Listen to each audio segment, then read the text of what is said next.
ਕਈ ਵਾਰ ਗੁਰਬਾਣੀ ਸ਼ਬਦ ਵਿਚਾਰ। ਅੱਜ ਦੇ ਅੰਮ੍ਰਿਤਮਈ ਬਚਨਾਂ ਦਾ ਪਾਠ ਪਾਵਨ ਸ਼ਬਦ ਭਾਈ ਸਾਹਿਬ ਜੀ ਪਾਸੋਂ ਸਰਵਨ ਕੀਤਾ। ਪਵਿੱਤਰ ਬਾਣੀ ਦੀ ਵਿਚਾਰ ਨਾਲ ਸਾਂਝ ਪਾਉਣ ਵਾਸਤੇ ਜੋ ਸਮਾਂ ਪ੍ਰਾਪਤ ਹੋ ਰਿਹਾ ਹੈ, ਮਨ ਬਿਰਤੀਆਂ ਨੂੰ ਇਕਾਗਰ ਕਰਦੇ ਹੋਏ ਨਿਮਾਣੇ ਜੇ ਹੋ ਕੇ ਚਵਰ ਛਤਰ ਤਖਤ ਦੇ ਮਾਲਕ ਧੰਨ ਗੁਰੂ ਗ੍ਰੰਥ ਸਾਹਿਬ ਮਹਾਰਾਜ ਜੀ ਦੇ ਪਾਵਨ ਚਰਨਾਂ ਵਿੱਚ ਜੁੜਨ ਦਾ ਯਤਨ ਕਰੀਏ। ਸਤਿਗੁਰੂ ਜੀ ਅੱਜ ਦੇ ਸ਼ਬਦ ਰਾਹੀਂ ਜੋ ਸਾਨੂੰ ਮਨੁੱਖੀ ਦੁਨਿਆਵੀ ਜੀਵਾਂ ਨੂੰ ਸਮਝਾਉਣਾ ਚਾਹੁੰਦੇ ਨੇ, ਇੱਕ ਮਨ ਇੱਕ ਚਿੱਤ ਹੋ ਕੇ ਸਮਝਣ ਦਾ ਯਤਨ ਕਰੀਏ ਜੀ। ਵਾਹਿਗੁਰੂ ਸਾਹਿਬ ਜੀ। ਸ੍ਰੀ ਰਾਗ ਮਹੱਲਾ ਤੀਜਾ। ਗੁਰ ਸ਼ਬਦ ਦਿੜਾਵੈ ਰੰਗ ਸਿਓ, ਬਿਨ ਕਿਰਪਾ ਲਿਆ ਨਾ ਜਾਏ। ਜੇ ਸੋ ਅੰਮ੍ਰਿਤ ਨੀਰੀਐ, ਭੀ ਬਿਖ ਫਲ ਲਾਗੈ ਤਾਏ।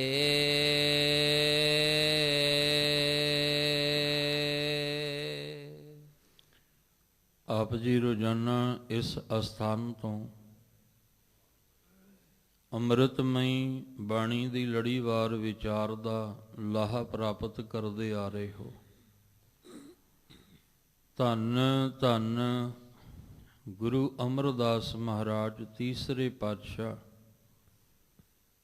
ਸਤਿਗੁਰੂ ਜੀ ਵੱਲੋਂ ਉਚਾਰਨ ਕੀਤਾ ਹੋਇਆ ਪਾਵਨ ਸ਼ਬਦ ਸ਼੍ਰੀ ਰਾਗ ਦੇ ਵਿੱਚ, ਜੋ ਗੁਰੂ ਗ੍ਰੰਥ ਸਾਹਿਬ ਮਹਾਰਾਜ ਜੀ ਦੀ ਪਵਿੱਤਰ ਬਾਣੀ ਪਾਵਨ ਅੰਗ 65 ਦੇ ਉੱਪਰ ਸਬਾਏਮਾਨ ਹੈ।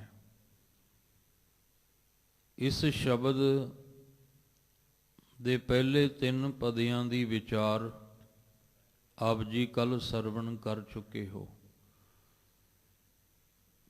ਅਗਲੇਰੇ ਪਾਵਨ ਬਚਨਾਂ ਦੀ ਵਿਚਾਰ ਦੇ ਨਾਲ ਜੁੜਨ ਦਾ ਯਤਨ ਕਰੀਏ। ਜੋ ਸ਼ਬਦ ਦਾ ਕੇਂਦਰੀ ਭਾਵ ਰਹਾਉ ਵਾਲੀ ਪੰਕਤੀ ਨੂੰ ਸਮਝ ਕੇ ਚੱਲਣ ਦਾ ਯਤਨ ਕਰੀਏ। ਸਤਿਗੁਰੂ ਗੁਰੂ ਅਮਰਦਾਸ ਮਹਾਰਾਜ ਜੀ ਨੇ ਮਨ ਨੂੰ ਸੰਬੋਧਨ ਕੀਤਾ ਕਿ ਹੇ ਮਨ, ਤੂੰ ਗੁਰੂ ਦੇ ਰਾਹੀਂ, ਗੁਰੂ ਦੇ ਦੁਆਰਾ ਪਰਮੇਸ਼ਵਰ ਦੇ ਨਾਮ ਨੂੰ ਧਿਆਇਆ ਕਰ। ਜਦੋਂ ਤੂੰ ਗੁਰੂ ਦੇ ਰਾਹੀਂ, ਗੁਰੂ ਸਾਹਿਬ ਜੀ ਦੀ ਮੱਤ ਦੁਆਰਾ ਪਰਮੇਸ਼ਵਰ ਦੇ ਨਾਮ ਨੂੰ ਧਿਆਉਣਾ ਸ਼ੁਰੂ ਕਰੇਗਾ, ਜੋ ਪਿਛਲਾ ਸਮਾਂ ਤੇਰਾ ਹੈ ਉਸ ਮੁਤਾਬਕ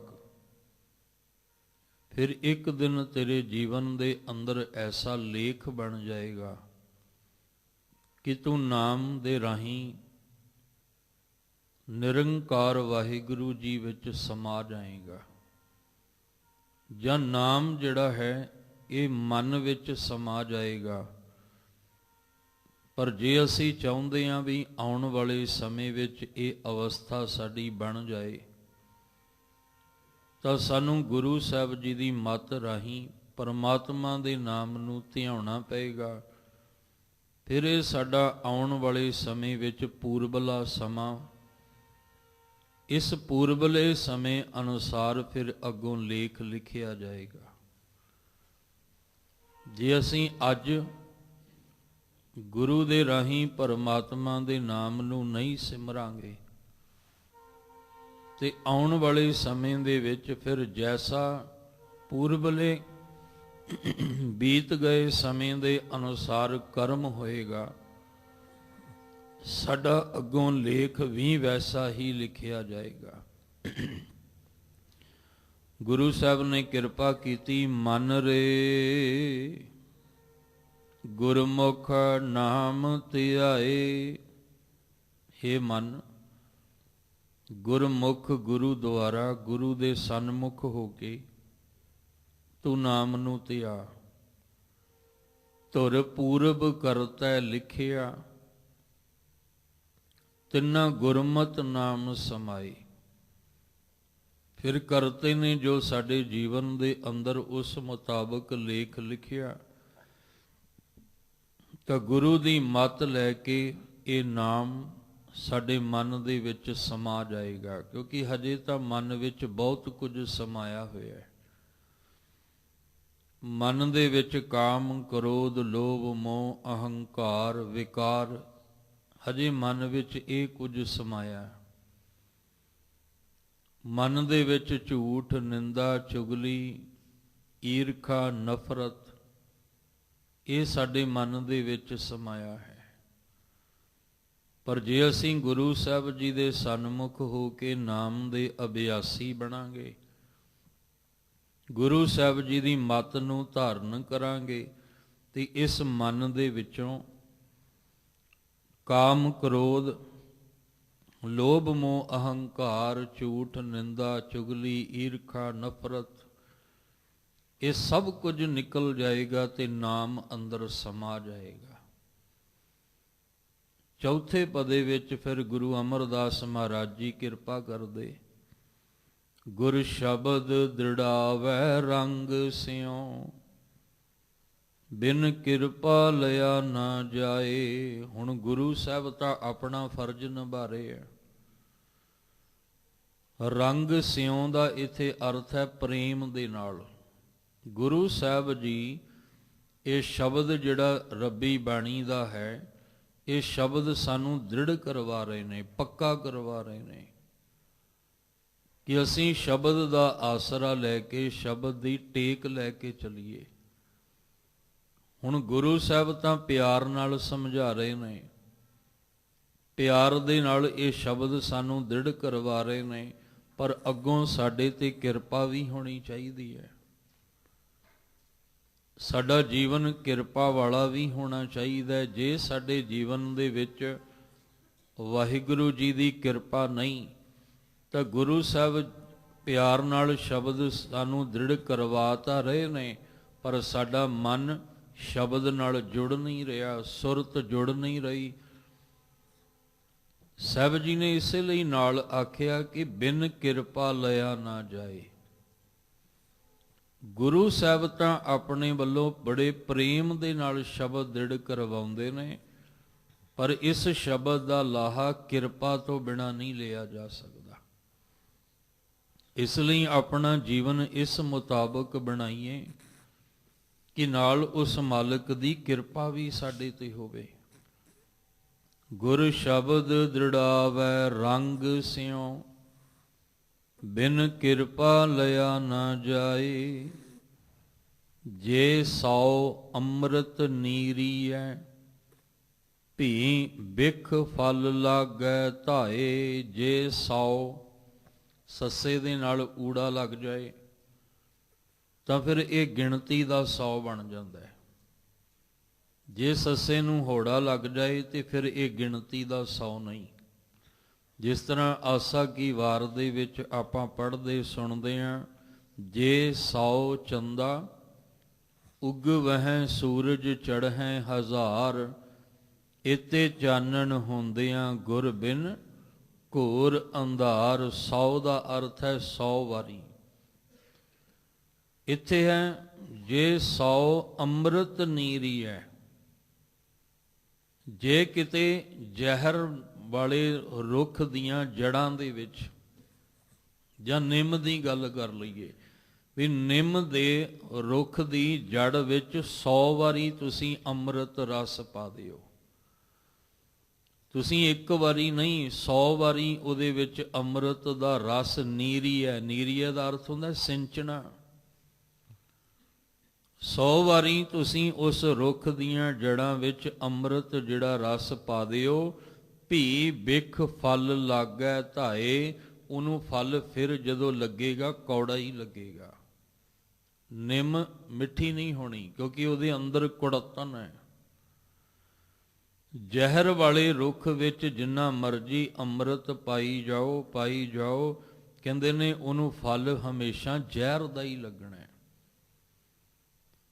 ਇਸੇ ਤਰ੍ਹਾਂ ਜਿਹੜਾ ਮਨਮੁਖ ਹੈ, ਜਿੰਨਾ ਚਿਰ ਇਹ ਆਪਣੀ ਮਨਮੁਖਤਾਈ, ਜਿੰਨਾ ਚਿਰ ਇਹ ਵਿਕਾਰ ਨਹੀਂ ਅੰਦਰੋਂ ਛੱਡੇਗਾ, ਉਨਾ ਚਿਰ ਇਹ ਸ਼ਬਦ ਕਿਵੇਂ ਅੰਦਰ ਵਸ ਸਕਦਾ ਹੈ।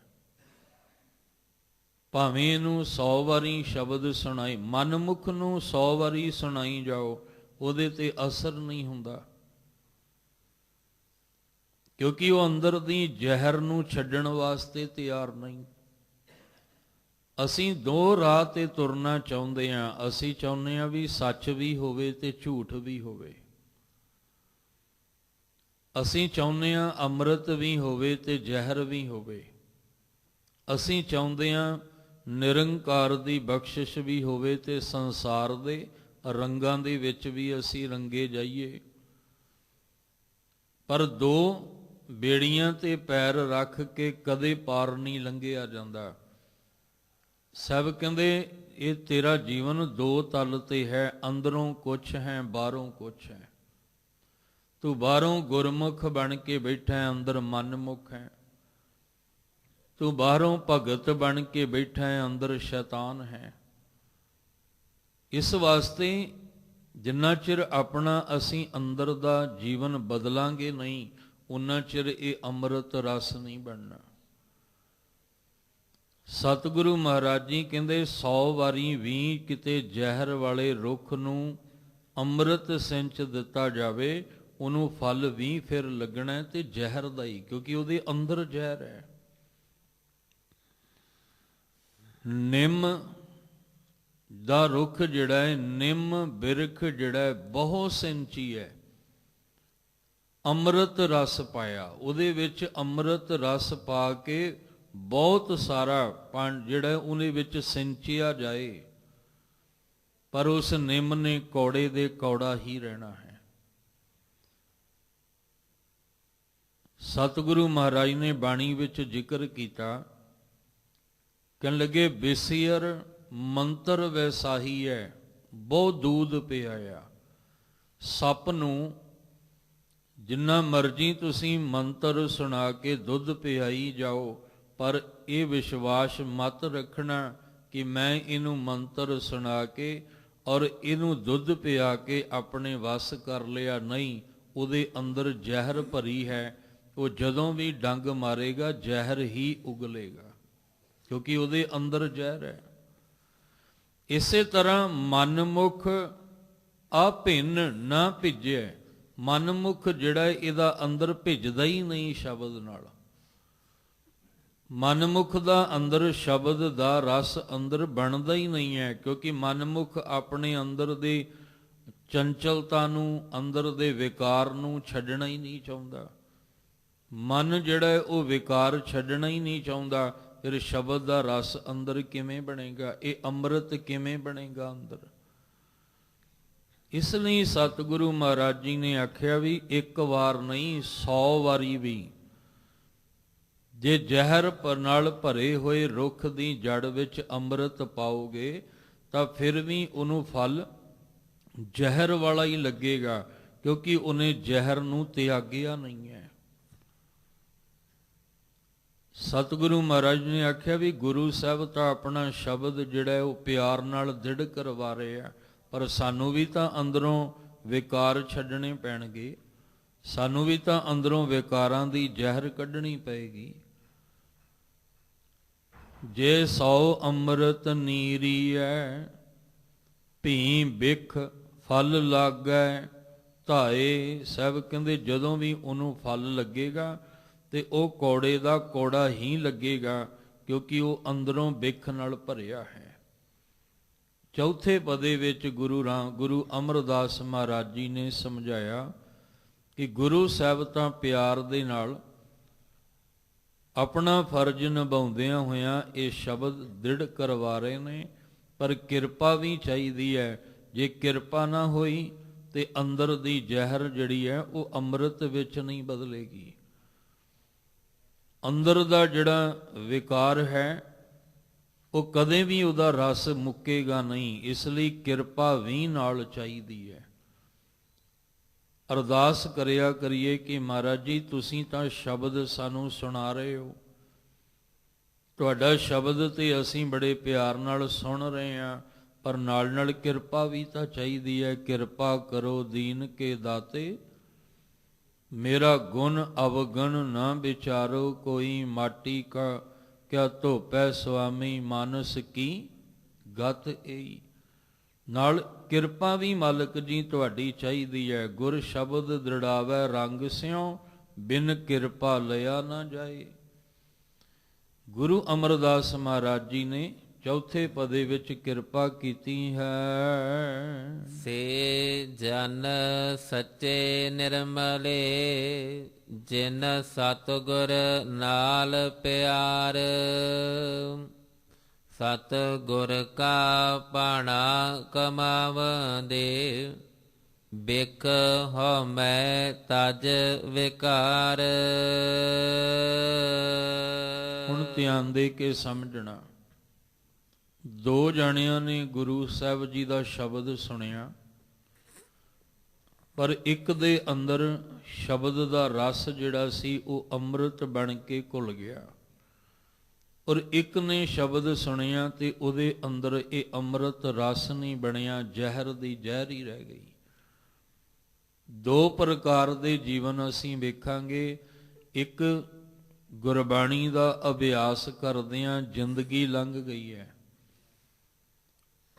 ਸਾਰਾ ਦਿਨ ਸ਼ਬਦ ਦਾ ਅਭਿਆਸ ਚੱਲਦਾ ਰਹਿੰਦਾ ਹੈ, ਪਰ ਜਦੋਂ ਦੇਖੋਗੇ ਤੇ ਅੰਦਰ ਕਾਮ, ਕ੍ਰੋਧ, ਲੋਭ, ਮੋਹ, ਹੰਕਾਰ ਭਰਿਆ ਪਿਆ। ਸ਼ਬਦ ਤਾਂ ਉਹਨੇ ਵੀ ਸੁਣਿਆ, ਸ਼ਬਦ ਉਹਨੇ ਵੀ ਪੜਿਆ, ਪਰ ਕਾਮ, ਕ੍ਰੋਧ, ਲੋਭ, ਮੋਹ, ਹੰਕਾਰ ਦਾ ਰਸ ਨਹੀਂ ਅੰਦਰੋਂ ਗਿਆ, ਕਿਉਂਕਿ ਉਹਦਾ ਗੁਰੂ ਨਾਲ ਪਿਆਰ ਨਹੀਂ ਸੀ। ਉਹਨੇ ਕੇਵਲ ਫਾਰਮੈਲਿਟੀ ਲੋਕਾਂ ਨੂੰ ਦਿਖਾਉਣ ਵਾਸਤੇ ਕੀਤੀ ਹੈ ਵੀ ਮੈਂ ਸ਼ਬਦ ਦਾ ਅਭਿਆਸ ਕਰਦਾ, ਮੈਂ ਸ਼ਬਦ ਗੁਰਬਾਣੀ ਦਾ ਸੁਣਦਾ ਹਾਂ, ਪੜ੍ਹਦਾ ਹਾਂ। ਠੀਕ ਹੈ, ਮੁਬਾਰਕ ਹੈ, ਪਰ ਗੁਰੂ ਸਾਹਿਬ ਜੀ ਨਾਲ ਪਿਆਰ ਨਾ ਹੋਣ ਕਰਕੇ ਅੰਦਰ ਜਿਹੜੀ ਜ਼ਹਿਰ ਸੀ ਉਹ ਜ਼ਹਿਰ ਹੀ ਬਣੀ ਰਹਿ ਗਈ।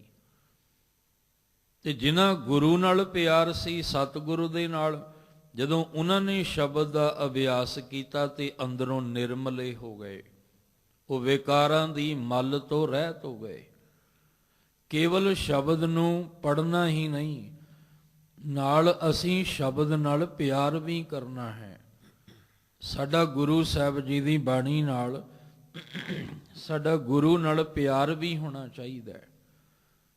ਰੋਜ਼ ਅੰਮ੍ਰਿਤਮਈ ਬਾਣੀ ਵਿੱਚ ਅਸੀਂ ਪੜ੍ਹਦੇ ਹਾਂ,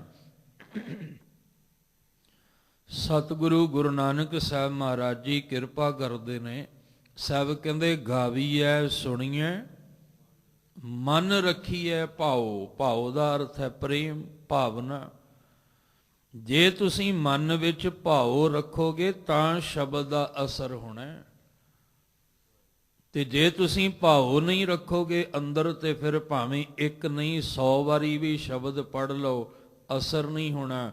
ਮਹਾਰਾਜ ਕਹਿੰਦੇ ਗਾਵੀਐ ਸੁਣੀਐ, ਮਨ ਰੱਖੀਐ ਭਾਉ। ਤੇ ਦੂਜੇ ਪਾਸੇ ਅੰਮ੍ਰਿਤ ਬਾਣੀ ਵਿੱਚ ਆਪਾਂ ਪੜ੍ਹਦੇ ਹਾਂ, ਸਾਹਿਬ ਕਹਿੰਦੇ ਜੇ ਭਾਉ ਨਹੀਂ ਤਾਂ ਫਿਰ ਪੜ੍ਹ ਪੜ੍ਹ ਗੱਡੀ ਲੱਦੀ ਹੈ। ਫਿਰ ਅਸੀਂ ਪੜ੍ਹ ਪੜ੍ਹ ਕੇ ਹਉਮੈ ਦੀ ਗੱਡੀ ਜਿਹੜੀ ਆ, ਉਹ ਹਉਮੈ ਦਾ ਭਾਰ ਹੀ ਅਸੀਂ ਲੱਦ ਰਹੇ ਹਾਂ ਆਪਣੇ ਅੰਦਰ। ਤੇ ਜੇ ਭਾਉ ਹੋਏਗਾ ਤੇ ਫਿਰ ਹਉਮੈ ਦਾ ਭਾਰ ਨਹੀਂ ਹੋਏਗਾ, ਫਿਰ ਹਉਮੈ ਦੇ ਭਾਰ ਤੋਂ ਹੌਲੇ ਹੋ ਜਾਵਾਂਗੇ। ਹੁਣ ਦੋਵੇਂ ਪਦਿਆਂ ਨੂੰ ਸਮਝਣ ਦੀ ਕੋਸ਼ਿਸ਼ ਕਰਿਓ। ਪਹਿਲਾਂ ਮਹਾਰਾਜ ਨੇ ਆਖਿਆ ਸੀ ਗੁਰ ਸ਼ਬਦ ਦ੍ਰਿੜਾਵੈ ਰੰਗ ਸਿਉ। ਹੁਣ ਗੁਰੂ ਸਾਹਿਬ ਤਾਂ ਪ੍ਰੇਮ ਨਾਲ ਸ਼ਬਦ ਦ੍ਰਿੜ ਕਰਾਉਂਦੇ ਆ, ਉਸ ਸ਼ਬਦ ਨੂੰ ਪ੍ਰੇਮ ਨਾਲ ਹੀ ਅਸੀਂ ਅੰਦਰ ਵਸਾਉਣਾ ਸੀ।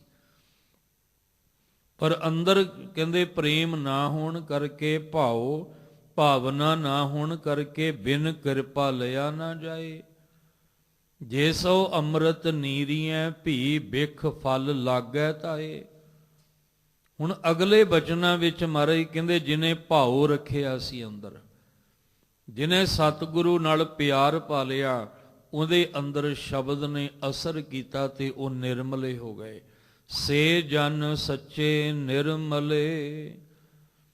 ਸੇ ਦਾ ਅਰਥ ਹੈ ਉਹ ਗੁਰਮੁਖ ਜਨ ਸੱਚੇ ਵੀ ਨੇ, ਉਹ ਗੁਰਮੁਖ ਜਨ ਨਿਰਮਲੇ ਪਵਿੱਤਰ ਵੀ ਨੇ, ਜਿਨ ਸਤਿਗੁਰ ਨਾਲ ਪਿਆਰ, ਜਿਨ੍ਹਾਂ ਦਾ ਸਤਿਗੁਰੂ ਜੀ ਦੇ ਨਾਲ ਪਿਆਰ ਬਣਾਇਆ, ਜਿਨ੍ਹਾਂ ਦਾ ਸਤਿਗੁਰੂ ਦੇ ਚਰਨਾਂ ਨਾਲ ਪਿਆਰ ਬਣ ਗਿਆ। ਸਤਿਗੁਰ ਕਾ ਭਾਣਾ ਕਮਾਵੰਦੇ, ਬਿਖ ਹਉਮੈ ਤਜ ਵਿਕਾਰ। ਇੱਕ ਨੇ ਸ਼ਬਦ ਸੁਣਿਆ ਤਾਂ ਸੀ, ਪਰ ਉਹਨੇ ਹਉਮੈ ਦੀ ਜ਼ਹਿਰ ਨਹੀਂ ਛੱਡੀ। ਇੱਕ ਨੇ ਸ਼ਬਦ ਸੁਣਿਆ ਸੀ, ਪਰ ਉਹਨੇ ਹਉਮੈ ਦਾ ਵਿਕਾਰ, ਜਿਹੜਾ ਇਹ ਬਿਖ ਜ਼ਹਿਰ ਹੈ ਵਿਕਾਰ ਦੀ, ਇਹ ਨਹੀਂ ਛੱਡੀ। ਪਰ ਜਿਹਨੇ ਸਤਿਗੁਰੂ ਨਾਲ ਪਿਆਰ ਪਾ ਲਿਆ, ਸਤਿਗੁਰੂ ਜੀ ਕਹਿੰਦੇ ਗੁਰੂ ਕੇ ਸਿੱਖਾ, ਜੇ ਤੂੰ ਮੇਰੇ ਨਾਲ ਪਿਆਰ ਕਰਦਾ ਹੈ ਤੇ ਫਿਰ ਕਾਮ ਕ੍ਰੋਧ ਲੋਭ ਮੋਹ ਹੰਕਾਰ ਨੂੰ ਛੱਡ ਦੇ। ਤੇ ਜਿਹਨੇ ਪਿਆਰ ਪਾਇਆ ਫਿਰ ਉਹਨੇ ਬਿਖ ਹਉਮੈ ਤਜ ਵਿਕਾਰ, ਤਜ ਮੈਨੇ ਛੱਡ ਦੇਣਾ। ਉਹਨੇ ਵਿਕਾਰ ਛੱਡ ਦਿੱਤਾ, ਹਉਮੈ ਦੀ ਜ਼ਹਿਰ ਛੱਡ ਦਿੱਤੀ, ਤੇ ਸਤਿਗੁਰੂ ਦਾ ਭਾਣਾ ਉਹਨੇ ਕਮਾਇਆ ਹੈ। ਉਹ ਸਤਿਗੁਰੂ ਦੇ ਭਾਣੇ ਵਿੱਚ ਚੱਲਦਾ ਹੈ, ਸਤਿਗੁਰੂ ਦੇ ਹੁਕਮ ਵਿੱਚ ਚੱਲਦਾ ਹੈ, ਸਤਿਗੁਰੂ ਦੀ ਰਜ਼ਾ ਦੇ ਵਿੱਚ ਚੱਲਦਾ ਹੈ। ਉਹ ਸਿਰਫ ਦਿਖਾਵਾ ਨਹੀਂ ਕਰਦਾ। ਗੁਰੂ ਸਾਹਿਬ ਮਹਾਰਾਜ ਕਹਿੰਦੇ ਨੇ ਸੇਵਕ ਸਿੱਖ ਦੇ ਰੂਪ ਵਿੱਚ ਬਹੁਤ ਆਉਂਦੇ ਆ, ਪਰ ਪ੍ਰਵਾਨ ਕੌਣ ਹੁੰਦਾ? ਜਿਹੜੇ ਭਾਣੇ ਵਿੱਚ ਚੱਲਦੇ ਨੇ। ਆਉਣ ਨੂੰ ਤਾਂ ਸਾਰੀ ਦੁਨੀਆ ਹੀ ਆ ਰਹੀ ਹੈ, ਪਰ ਜਿਹੜਾ ਭਾਣੇ ਵਿੱਚ ਚੱਲੇਗਾ ਪ੍ਰਵਾਨ ਉਹ ਹੋਏਗਾ। ਸੇਵਕ ਸਿੱਖ ਪੂਜਣ ਸਭ ਆਵੈ, ਸਭ ਗਾਵੈ ਹਰ ਹਰ ਉੱਤਮ ਬਾਣੀ। ਗਾਵਿਆ ਸੁਣਿਆ ਤਿਨ ਕਾ ਹਰ ਥਾਏ ਪਾਵੈ, ਜਿਨ ਸਤਿਗੁਰ ਕੀ ਆਗਿਆ ਸਤ ਸਤ ਕਰ ਮਾਨੀ। ਇਸ ਲਈ ਮਹਾਰਾਜ ਜੀ ਨੇ ਆਖਿਆ ਸੇ ਜਨ ਸੱਚੇ ਨਿਰਮਲੇ, ਜਿਨ ਸਤਿਗੁਰ ਨਾਲ ਪਿਆਰ।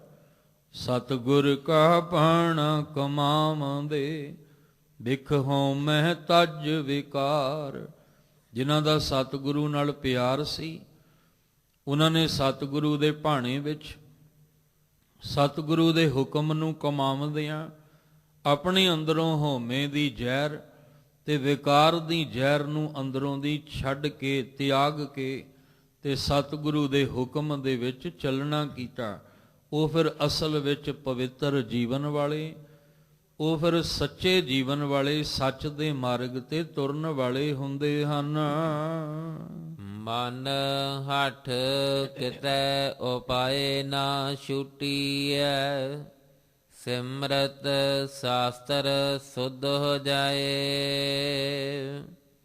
ਮਿਲ ਸੰਗਤ ਸਾਧੂ ਉਬਰੇ, ਗੁਰ ਕਾ ਸ਼ਬਦ ਕਮਾਏ। ਧੰਨ ਗੁਰੂ ਅਮਰਦਾਸ ਮਹਾਰਾਜ ਜੀ ਨੇ ਫਿਰ ਮਨਮੁਖ ਦੀ ਗੱਲ ਕੀਤੀ ਕਿ ਜਿਹੜੇ ਮਨ ਹੱਠ ਕਰਨ ਵਾਲੇ ਨੇ, ਮਨ ਦੇ ਮਗਰ ਚੱਲਣ ਵਾਲੇ ਨੇ, ਜਿਹੜਾ ਮਨ ਹੱਠ ਕਰਕੇ ਬੈਠਾ ਗੁਰੂ ਸਾਹਿਬ ਜੀ ਦੀ ਗੱਲ ਸੁਣਦਾ ਤੇ ਹੈ ਪਰ ਮੰਨਦਾ ਨਹੀਂ। ਗੁਰੂ ਸਾਹਿਬ ਜੀ ਦਾ ਸ਼ਬਦ ਸੁਣਦਾ ਹੈ ਪਰ ਉਸ ਅਨੁਸਾਰ ਚੱਲਦਾ ਨਹੀਂ, ਕਿਉਂਕਿ ਹੱਠ ਕਰਕੇ ਬੈਠਾ ਵੀ ਮੈਂ ਤੇ ਆਪਣੀ ਮਰਜ਼ੀ ਕਰਨੀ ਹੈ। ਜਿੱਦ ਕਰਕੇ ਬੈਠਾ ਵੀ ਨਹੀਂ ਮੈਂ ਤੇ ਆਪਣੇ ਅਨੁਸਾਰ ਹੀ ਚੱਲਣਾ ਹੈ। ਸ਼ਬਦ ਜ਼ਰੂਰ ਸੁਣ ਰਿਹਾ ਹੈ ਪਰ ਚੱਲ ਆਪਣੇ ਅਨੁਸਾਰ ਰਿਹਾ ਹੈ। ਗੁਰਮਤ ਅਨੁਸਾਰ, ਗੁਰੂ ਦੀ ਮਤ ਅਨੁਸਾਰ ਨਹੀਂ ਚੱਲਦਾ। ਤਾਂ ਮਹਾਰਾਜ ਕਹਿੰਦੇ ਫਿਰ ਧਿਆਨ ਰੱਖੀ, ਮਨ ਹੱਠ ਕਿਤੇ ਉਪਾਏ ਨਾ ਛੁੱਟੀ ਹੈ। ਮਨ ਹੱਠ ਕਰਨ ਵਾਲੇ, ਮਨ ਕਰਕੇ ਜਿੱਦ ਕਰਨ ਵਾਲੇ, ਆਪਣੀ ਮਨ ਮਰਜ਼ੀ ਕਰਨ ਵਾਲੇ, ਧਿਆਨ ਰੱਖ ਤੂੰ ਕਿਸੇ ਵੀ ਉਪਾਅ ਕਰਕੇ ਛੁਟਕਾਰਾ ਇਸ ਵਿਕਾਰਾਂ ਤੋਂ ਨਹੀਂ ਪਾ ਸਕਦਾ। ਜੇ ਤੂੰ ਕਹੇ ਵੀ ਕਾਮ ਕ੍ਰੋਧ ਲੋਭ ਝੂਠ ਨਿੰਦਾ ਇਹਦੇ ਤੋਂ ਛੁਟਕਾਰਾ ਹੋ ਜਾਏ, ਤੇ ਮਹਾਰਾਜ ਕਹਿੰਦੇ ਜਿੰਨਾ ਮਰਜ਼ੀ ਕੋਸ਼ਿਸ਼ ਕਰ ਲਈ, ਮਨ ਹੱਠ ਕਿਤੇ ਉਪਾਏ ਨਾ ਛੁੱਟੀ ਹੈ। ਮਨ ਹੱਠ ਕਰਨ ਵਾਲਿਆ, ਕਿਸੇ ਵੀ ਉਪਾਅ ਦੇ ਨਾਲ ਤੇਰਾ ਵਿਕਾਰਾਂ ਤੋਂ ਛੁਟਕਾਰਾ ਕੋਈ ਨਹੀਂ ਹੋਣਾ। ਮਹਾਰਾਜ ਕਹਿੰਦੇ ਜੇ ਮੇਰੀ ਗੱਲ ਤੇ ਭਰੋਸਾ ਨਹੀਂ ਤਾਂ ਸਿਮਰਤ ਸ਼ਾਸਤਰ ਸੁਧ ਹੋ ਜਾਏ। ਤੂੰ ਸਿਮਰਤੀਆਂ ਨੂੰ ਤੇ ਸ਼ਾਸਤਰਾਂ ਨੂੰ ਜਾ ਕੇ ਸੋਧ ਲੈ। ਸੋਧ ਮੈਨੇ ਉਹਨਾਂ ਨੂੰ ਵਿਚਾਰ ਲੈ, ਚੰਗੀ ਤਰ੍ਹਾਂ ਪੜ੍ਹ ਕੇ ਵਿਚਾਰ ਲੈ, ਤੈਨੂੰ ਉਹਦੇ ਵਿੱਚੋਂ ਵੀ ਇਹੀ ਗੱਲ ਮਿਲੇਗੀ ਕਿ ਮਨ ਦੇ ਹੱਠ ਨਾਲ ਕਦੇ ਵੀ ਵਿਕਾਰਾਂ ਤੋਂ ਛੁਟਕਾਰਾ ਨਹੀਂ ਹੋਇਆ। ਸਿਮਰਤੀਆਂ 27 ਸਿਮਰਤੀਆਂ ਨੇ ਤੇ 6 ਸ਼ਾਸਤਰ ਨੇ। 6 ਸ਼ਾਸਤਰਾਂ ਵਿੱਚੋਂ 27 ਸਿਮਰਤੀਆਂ ਨੂੰ ਜਾ ਕੇ ਤੂੰ ਸੋਧ ਵਿਚਾਰ, ਉਹਦੇ ਵਿੱਚੋਂ ਵੀ ਤੈਨੂੰ ਇਹ ਗੱਲ ਜਿਹੜੀ ਹੈ ਉਹ ਸਮਝ ਵਿੱਚ ਆਏਗੀ। ਉਹ ਵੱਖਰੀ ਗੱਲ ਹੈ ਕਿ ਸ਼ਾਸਤਰਾਂ ਵਾਲਿਆਂ ਨੇ, ਸਿਮਰਤੀਆਂ ਵਾਲਿਆਂ ਨੇ ਸਾਨੂੰ ਇਹ ਗੱਲ ਨਹੀਂ ਸਮਝਾਈ। ਸਤਿਗੁਰੂ ਜੀ ਕਹਿੰਦੇ ਸੱਚ ਤਾਂ ਇਹ ਹੈ ਕਿ ਸਤਿਗੁਰ ਕਾ ਭਾਣਾ ਕਮਾਵਦੇ ਬਿਖ ਹੋਮੈ ਤਜ ਵਿਕਾਰ। ਇਸੇ ਲਈ ਜਿਹਨੂੰ ਸਮਝ ਆਈ ਫਿਰ ਉਹਨੇ ਅਰਦਾਸ ਕੀਤੀ, ਕਾਮ ਕ੍ਰੋਧ ਲੋਭ ਝੂਠ ਨਿੰਦਾ ਇਨ ਤੇ ਆਪ ਛਡਾਵੋ। ਮਹਾਰਾਜ ਜੀ ਇਹਦੇ ਤੋਂ ਤੁਸੀਂ ਆਪ ਹੀ ਛਡਾਓ। ਮੈਂ ਮਨ ਦੇ ਹੱਠ ਕਰਕੇ ਬੜੇ ਉਪਾਅ ਕਰਕੇ ਵੇਖ ਲਏ, ਬੜੇ ਤਰ੍ਹਾਂ ਦੀਆਂ ਜੁਗਤੀਆਂ ਬਣਾ ਕੇ ਵੇਖ ਲਈਆਂ, ਤਰੀਕੇ ਅਪਣਾ ਕੇ ਵੇਖ ਲਏ, ਪਰ ਇਹਦੇ ਤੋਂ ਛੁਟਕਾਰਾ ਹੁੰਦਾ ਹੀ ਕੋਈ ਨਹੀਂ ਪਿਆ। ਪਾਠ ਪੜਿਓ ਅਰ ਵੇਦ ਵਿਚਾਰਿਓ, ਮਨ ਹੱਠ ਕਰਕੇ ਪਾਠ ਪੜਿਓ ਅਰ ਵੇਦ ਵਿਚਾਰਿਓ, ਨਿਵਲ ਭਯੰਗਮ ਸਾਧੇ ਪੰਚ ਜਨਾ ਸਿਓ ਸੰਗ ਨਾ ਛੁਟਕਿਓ, ਅਦਕ ਅਹੰਗ ਬੁੱਧ ਬਾਧੇ। ਛੁਟਕਾਰਾ ਤਾਂ ਕੀ ਹੋਣਾ ਸੀ, ਹੰਕਾਰ ਹੋਰ ਵੱਧ ਗਿਆ। ਇਹਦੇ ਤੋਂ ਛੁਟਕਾਰਾ ਤਾਂ ਕੀ ਹੋਣਾ ਸੀ, ਵਿਕਾਰ ਹੋਰ ਵੱਧ ਗਿਆ ਆਪਣੇ ਆਪਣੇ ਤਰੀਕੇ ਦੇ ਉਪਾਅ ਕਰਕੇ।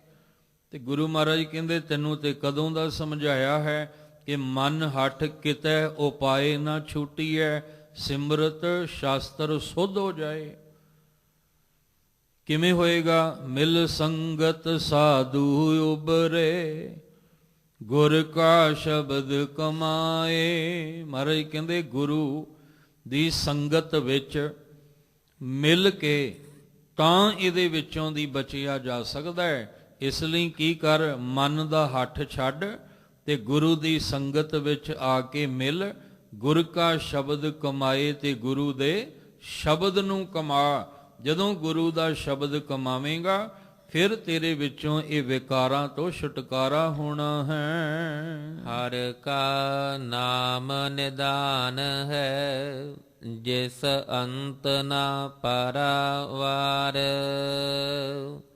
ਗੁਰਮੁਖ ਸੇਈ ਸੁਹੰਦੇ, ਜਿਨ ਕਿਰਪਾ ਕਰੇ ਕਰਤਾਰ। ਅੱਜ ਦੇ ਇਸ ਪਾਵਨ ਬਚਨਾਂ ਵਿੱਚ ਜਿਹੜੇ ਗੁਰਮੁਖ ਦੀ ਗੱਲ, ਗੁਰਸਿੱਖ ਦੀ ਗੱਲ, ਗੁਰੂ ਸਾਹਿਬ ਜੀ ਜਾਂ ਭਾਣਾ ਮੰਨਣ ਵਾਲੇ, ਕਮਾਉਣ ਵਾਲੇ ਦੀ ਗੱਲ ਕਰਦੇ ਆ। ਤੇ ਧਿਆਨ ਰੱਖਣਾ ਨਾਲ ਨਾਲ ਸਾਨੂੰ ਅੱਜ ਜਿਹੜਾ ਦਿਹਾੜਾ ਹੈ, ਧੰਨ ਬਾਬਾ ਦੀਪ ਸਿੰਘ ਜੀ ਦਾ ਜਨਮ ਦਿਹਾੜਾ, ਸਾਰੀਆਂ ਗੱਲਾਂ ਸਾਨੂੰ ਉਹਨਾਂ ਦੇ ਜੀਵਨ ਉੱਤੇ ਢੁੱਕਦੀਆਂ ਨਜ਼ਰ ਆਉਣਗੀਆਂ ਵੀ ਉਹਨਾਂ ਨੇ ਗੁਰੂ ਸਾਹਿਬ ਕੋਲ ਆ ਕੇ ਆਪਣਾ ਆਪਾ ਸਮਰਪਣ ਕਰਕੇ ਕਮਾਇਆ ਹੈ।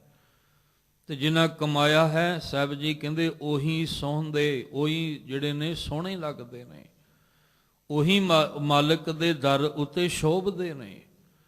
ਹਰ ਕਾ ਨਾਮ ਨਿਧਾਨ ਹੈ। ਹਰੀ ਪਰਮੇਸ਼ਵਰ ਦਾ ਜਿਹੜਾ ਨਾਮ ਹੈ ਉਹ ਖਜ਼ਾਨਾ ਹੈ, ਨਾਮ ਦਾ ਖਜ਼ਾਨਾ। ਕਹਿੰਦੇ ਉਹ ਹਰੀ ਦੇ ਨਾਮ ਦਾ ਖਜ਼ਾਨਾ ਗੁਰੂ ਦੇ ਰਾਹੀਂ ਸਾਨੂੰ ਮਿਲਣਾ ਹੈ, ਜਿਸ ਅੰਤ ਨਾ ਪਾਰਾਵਾਰ, ਜਿਸ ਦਾ ਅੰਤ ਨਹੀਂ ਹੈ, ਕੋਈ ਵੀ ਉਹਦਾ ਪਰਲਾ ਕਿਨਾਰਾ ਨਹੀਂ ਹੈ, ਕੋਈ ਉਹਦਾ ਹੱਦ ਬੰਨਾ ਜਿਹੜਾ ਹੈ ਉਹ ਸਾਡੀ ਸੋਚ ਵਿੱਚ, ਸਾਡੀ ਵਿਚਾਰ ਦੇ ਵਿੱਚ ਨਹੀਂ ਹੈ। ਭਾਵ ਅਸੀਂ ਉਹਦੇ ਹੱਦ ਬੰਨੇ ਨੂੰ ਸਮਝ ਹੀ ਨਹੀਂ ਸਕਦੇ ਹਾਂ ਵੀ ਕਿੱਥੋਂ ਤੱਕ ਹੈ ਪਰਮੇਸ਼ਵਰ। ਤੇ ਜਦੋਂ ਗੱਲ ਪਰਮੇਸ਼ਵਰ ਦੀ ਆਉਂਦੀ ਹੈ ਤੇ ਫਿਰ ਗੱਲ ਨਾਲ ਇਹ ਵੀ ਸਾਂਝੀ ਕੀਤੀ ਜਾਂਦੀ ਹੈ ਕਿ ਹਜੇ ਤੱਕ ਕਰਤੇ ਨੂੰ ਛੱਡੋ, ਕੁਦਰਤ ਦਾ ਅੰਤ ਨਹੀਂ ਪਾ ਸਕੇ। ਇੱਥੋਂ ਹੀ ਅੰਦਾਜ਼ਾ ਲਾ ਲਓ ਕਿ ਹਜੇ ਤੱਕ ਕੁਦਰਤ ਦਾ ਅੰਤ ਨਹੀਂ ਪੈ ਰਿਹਾ ਤੇ ਕਰਤੇ ਦਾ ਅੰਤ ਕਿੱਥੋਂ ਪੈ ਜਾਏਗਾ। ਇਸ ਲਈ ਇਹ ਨਾਮ ਦਾ ਖਜ਼ਾਨਾ ਉਹਦਾ ਹੈ ਜਿਹਦਾ ਕੋਈ ਅੰਤ ਨਹੀਂ ਹੈ ਤੇ ਜਿਹਦਾ ਕੋਈ ਹੱਦ ਬੰਨਾ ਨਹੀਂ ਹੈ। ਗੁਰਮੁਖ ਸੇਈ ਸੋਹੰਦੇ, ਜਿਨ ਕਿਰਪਾ ਕਰੇ ਕਰਤਾਰ। ਜਿਹਦੇ ਉੱਤੇ ਕਰਤਾਰ ਅਕਾਲ ਪੁਰਖ ਵਾਹਿਗੁਰੂ ਜੀ ਨੇ ਆਪਣੀ ਕਿਰਪਾ ਕੀਤੀ, ਗੁਰੂ ਦੇ ਸਨਮੁਖ ਹੋ ਕੇ ਨਾਮ ਦਾ ਖਜ਼ਾਨਾ ਲੈ ਕੇ ਸਹੀ ਸੋਹੰਦੇ, ਉਹੀ ਜਨ ਸੋਹਣੇ ਹੁੰਦੇ ਨੇ, ਸੋਹਣੇ ਜੀਵਨ ਵਾਲੇ ਹੁੰਦੇ ਨੇ। ਸਹੀ ਜਨ ਸੋਹਣੇ, ਉਹ ਜਨ ਸੋਹਣੇ ਨੇ। ਕਹਿੰਦੇ ਨੇ ਜਿਨ੍ਹਾਂ ਨੇ ਗੁਰੂ ਦੇ ਸਨਮੁਖ ਹੋ ਕੇ ਹਰਿ ਕਾ ਨਾਮ ਨਿਧਾਨ ਹੈ, ਜਿਹੜਾ ਹਰੀ ਦੇ ਨਾਮ ਦਾ ਖਜ਼ਾਨਾ ਹੈ ਉਹ ਪ੍ਰਾਪਤ ਕਰ ਲਿਆ। ਪਰ ਕਿਹਨਾਂ ਨੇ? ਜਿਸ ਕਿਰਪਾ ਕਰੇ ਕਰਤਾਰ, ਜਿਹਦੇ ਉੱਤੇ ਉਸ ਕਰਤਾਰ ਅਕਾਲ ਪੁਰਖ ਵਾਹਿਗੁਰੂ ਜੀ ਦੀ ਕਿਰਪਾ ਹੋਈ ਹੈ। ਉਹਨਾਂ ਨੇ ਫਿਰ ਕਹਿੰਦੇ ਗੁਰੂ ਦੇ ਸਨਮੁਖ ਹੋ ਕੇ ਨਾਮ ਨੂੰ ਕਮਾਇਆ। ਸਤਿਗੁਰੂ ਦੇ ਭਾਣੇ ਵਿੱਚ ਚੱਲ ਕੇ ਕਾਮ ਕ੍ਰੋਧ ਲੋਭ ਮੋਹ ਅਹੰਕਾਰ ਦੀ ਜ਼ਹਿਰ ਦਾ ਤਿਆਗ ਕਰ ਦਿੱਤਾ। ਉਹ ਫਿਰ ਆਤਮਿਕ ਤਲ ਤੇ ਮਾਨਸਿਕ ਤਲ ਉਤੇ ਸੋਹਣੇ ਹੋ ਗਏ। ਬਾਹਰ ਦੇ ਸੁਹੱਪਣ ਦੀ ਗੱਲ ਨਹੀਂ ਕੀਤੀ, ਗੁਰਬਾਣੀ ਨੇ ਸਾਡੇ ਆਚਰਣ ਦੇ ਸੁਹੱਪਣ ਦੀ ਗੱਲ ਕੀਤੀ ਹੈ ਵੀ ਤੁਸੀਂ ਆਚਰਣ ਕਰਕੇ ਸੋਹਣੇ ਸੁੰਦਰ ਹੋਣੇ ਚਾਹੀਦੇ ਹੋ। ਬਾਹਰੋਂ ਤਾਂ ਪਰਮਾਤਮਾ ਨੇ ਤੁਹਾਨੂੰ ਸੁੰਦਰ ਬਣਾ ਕੇ ਹੀ ਭੇਜਿਆ। ਬਾਹਰੋਂ ਤਾਂ ਪਰਮਾਤਮਾ ਨੇ ਮਨੁੱਖਾ ਜਿਹੜਾ ਇਹ ਢਾਂਚਾ ਜਿਹੜਾ ਰਚਿਆ ਹੈ, ਇਸ ਦੀ ਰਚਨਾ ਤੇ ਹਾਰ ਸ਼ਿੰਗਾਰ ਕੇ ਹੀ ਕੀਤੀ ਹੈ। ਇਹਨੂੰ ਸਾਜਿਆ ਵੀ, ਸਵਾਰਿਆ ਵੀ, ਸ਼ਿੰਗਾਰਿਆ ਵੀ ਹੈ, ਬਾਹਰ ਦੀ ਨਹੀਂ। ਮਹਾਰਾਜ ਕਹਿੰਦੇ ਤੇਰੇ ਅੰਦਰ ਦਾ ਆਚਰਣ ਸੋਹਣਾ ਹੋਣਾ ਚਾਹੀਦਾ ਹੈ, ਤੇਰੀ ਸੋਚ ਤੇਰੀ ਵਿਚਾਰ ਸੁੰਦਰ ਹੋਣੀ ਚਾਹੀਦੀ ਹੈ। ਤੇ ਉਹ ਤਾਂ ਹੋਏਗੀ ਜੇ ਤੂੰ ਗੁਰੂ ਦੇ ਸਨਮੁਖ ਹੋਏਗਾ। ਤੇ ਗੁਰੂ ਸਾਹਿਬ ਦੇ ਸਨਮੁਖ ਹੋ ਕੇ ਨਾਮ ਨੂੰ ਉਹ ਕਮਾਏਗਾ ਜਿਹਦੇ ਉੱਤੇ ਅਕਾਲ ਪੁਰਖ ਵਾਹਿਗੁਰੂ ਜੀ ਦੀ ਕਿਰਪਾ ਹੁੰਦੀ ਹੈ। ਨਾਨਕ ਦਾਤਾ ਏਕ ਹੈ, ਦੂਜਾ ਔਰ ਨਾ ਕੋਏ। ਗੁਰ ਪ੍ਰਸਾਦੀ ਪਾਈਐ, ਕਰਮ ਪ੍ਰਾਪਤ ਹੋਏ। ਸਤਿਗੁਰੂ ਗੁਰੂ ਅਮਰਦਾਸ ਮਹਾਰਾਜ ਜੀ ਫਿਰ ਕਿਰਪਾ ਕਰਦੇ। ਨਾਨਕ ਭਾਵ ਗੁਰੂ ਅਮਰਦਾਸ ਜੀ, ਦਾਤਾ ਏਕ ਹੈ ਦੂਜਾ ਔਰ ਨਾ ਕੋਏ। ਸਾਹਿਬ ਜੀ ਕਹਿੰਦੇ ਸਾਰੀ ਦੁਨੀਆ ਦਾ ਦਾਤਾ ਇੱਕ ਹੈ, ਔਰ ਉਸ ਦਾਤੇ ਤੋਂ ਬਿਨਾਂ ਦੂਜਾ ਕੋਈ ਹੋਰ ਹੈ ਹੀ ਨਹੀਂ ਹੈ। ਤੇ ਜਦੋਂ ਕੋਈ ਦੂਜਾ ਹੋਰ ਹੈ ਹੀ ਨਹੀਂ, ਫਿਰ ਇਸ ਧਰਤੀ ਤੇ ਝਾਤੀ ਮਾਰੋ ਕਿੰਨੇ ਦਾਤੇ ਬਣ ਕੇ ਬੈਠੇ ਨੇ, ਕਿੰਨੇ ਦਾਤੇ ਸਾਨੂੰ ਮਿਲ ਜਾਣਗੇ। ਲੋਕ ਵੀ ਉਹਨਾਂ ਨੂੰ ਜਿਹੜਾ ਉਹ ਦਾਤੇ ਮੰਨ ਕੇ ਪੂਜ ਰਹੇ ਨੇ ਵੀ ਸਾਡਾ ਤੇ ਦਾਤਾ ਇਹ ਹੈ। ਪਰ ਜੇ ਗੁਰੂ ਗ੍ਰੰਥ ਸਾਹਿਬ ਮਹਾਰਾਜ ਜੀ ਨੂੰ ਪੁੱਛੋਗੇ, ਗੁਰੂ ਤੇਗ ਬਹਾਦਰ ਸਾਹਿਬ ਜੀ ਨੂੰ ਪੁੱਛੋਗੇ, ਤਾਂ ਸਤਿਗੁਰੂ ਮਹਾਰਾਜ ਜੀ ਕਹਿੰਦੇ ਨੇ ਜਗਤ ਭਿਖਾਰੀ ਫਿਰਤ ਹੈ, ਸਭ ਕੋ ਦਾਤਾ ਰਾਮ। ਵੀ ਸਾਰਾ ਜਗਤ ਭਿਖਾਰੀ ਹੈ ਔਰ ਇੱਕੋ ਹੀ ਦਾਤਾ ਹੈ ਰਾਮ, ਰਮਿਆ ਹੋਇਆ ਪਰਮੇਸ਼ਵਰ। ਜਦੋਂ ਗੁਰੂ ਗ੍ਰੰਥ ਸਾਹਿਬ ਮਹਾਰਾਜ ਜੀ ਨੂੰ ਪੁੱਛਾਂਗੇ ਮਹਾਰਾਜ ਜੀ ਕਿਹੜਾ ਦਾਤਾ, ਤੇ ਸਾਹਿਬ ਕਹਿੰਦੇ ਦੱਦਾ ਦਾਤਾ ਏਕ ਹੈ, ਸਭ ਕੋ ਦੇਵਨ ਹਾਰ। ਦਿੰਦੇ ਟੋਟ ਨ ਆਵਈ, ਅਗਨਤ ਭਰੇ ਭੰਡਾਰ। ਤੇ ਜਦੋਂ ਗੱਲ ਅਰਦਾਸ ਦੀ ਆਏਗੀ ਤੇ ਅਰਦਾਸ ਦਾ ਤੀਸਰਾ ਅੱਖਰ ਜਿਹੜਾ ਦੱਦੇ ਨੂੰ ਕੰਨਾ ਅਰਦਾਸ ਤੇ ਦੱਦੇ ਨੂੰ ਕੰਨਾ ਦਾ, ਉਹਦਾ ਮਤਲਬ ਹੀ ਇਹ ਹੈ ਕਿ ਅਰਦਾਸ ਉਹਦੇ ਅੱਗੇ ਕਰੀ ਜਿਹੜਾ ਸਾਰੀ ਦੁਨੀਆ ਦਾ ਦਾਤਾ ਹੈ, ਜਿਹਦੇ ਕੋਲ ਸਾਰੀ ਦੁਨੀਆ ਮੰਗ ਰਹੀ ਹੈ। ਆਖੈ ਮੰਗਹਿ ਦੇ ਦੇ ਦਾਤ ਕਰੇ ਦਾਤਾਰ। ਉਹਦੇ ਤੋਂ ਬਿਨਾਂ ਦੁਨੀਆ ਵਿੱਚ ਹੋਰ ਕੋਈ ਦੂਜਾ ਨਹੀਂ ਹੈ। ਦਾਤਾ ਏਕ ਹੈ ਦੂਜਾ ਔਰ ਨਾ ਕੋਏ। ਪਰ ਕਿਵੇਂ ਪ੍ਰਾਪਤ ਹੋਏਗਾ ਉਹ ਦਾਤਾ? ਕਹਿੰਦੇ ਗੁਰ ਪ੍ਰਸਾਦੀ ਪਾਈ ਹੈ। ਇਹ ਤਾਂ ਗੁਰੂ ਸਾਹਿਬ ਦੀ ਕਿਰਪਾ ਦੇ ਦੁਆਰਾ ਉਸ ਦਾਤੇ ਦੀ ਪ੍ਰਾਪਤੀ ਹੋਣੀ ਹੈ। ਆਰੰਭਤਾ ਵਿੱਚ ਹੀ ਜਦੋਂ ਵੀ ਅਸੀਂ ਅੰਮ੍ਰਿਤ ਵੇਲੇ ਅੰਮ੍ਰਿਤਮਈ ਬਾਣੀ ਦਾ ਅਭਿਆਸ ਕਰਾਂਗੇ, ਤੇ ਸਾਡੀ ਬਾਣੀ ਦਾ ਅਭਿਆਸ ਸ਼ੁਰੂ ਹੀ ਜਪ ਤੋਂ ਹੁੰਦਾ ਹੈ। ਰੋਜ਼ ਸਾਡਾ ਸਫ਼ਰ ਜਪ ਤੋਂ ਆਨੰਦ ਤੱਕ ਦਾ ਹੈ, ਇੱਕ ਦਿਨ ਦਾ ਨਹੀਂ, ਰੋਜ਼ ਦਾ। ਰੋਜ਼ ਆਨੰਦ ਤੱਕ ਦਾ ਸਫ਼ਰ ਜਿਹੜੇ ਕਰਦੇ ਆ ਉਹਨਾਂ ਨੂੰ ਪਤਾ ਹੈ ਕਿ ਜਦੋਂ ਅਸੀਂ ਜਪ ਦੀ ਬਾਣੀ ਆਰੰਭ ਕਰਦੇ ਹਾਂ ਤੇ ਸਭ ਤੋਂ ਪਹਿਲਾਂ ਦਾਤੇ ਦੀ ਹੀ ਪਰਿਭਾਸ਼ਾ ਸਮਝਾਈ ਗਈ ਹੈ। ਸਭ ਤੋਂ ਪਹਿਲਾਂ ਸਾਰੀ ਦੁਨੀਆ ਦਾ ਜਿਹੜਾ ਇੱਕ ਦਾਤਾ ਹੈ, ਸਭਨਾ ਜੀਆਂ ਕਾ ਇੱਕ ਦਾਤਾ ਸੋ ਮੈਂ ਵਿਸਰ ਨਾ ਜਾਈ।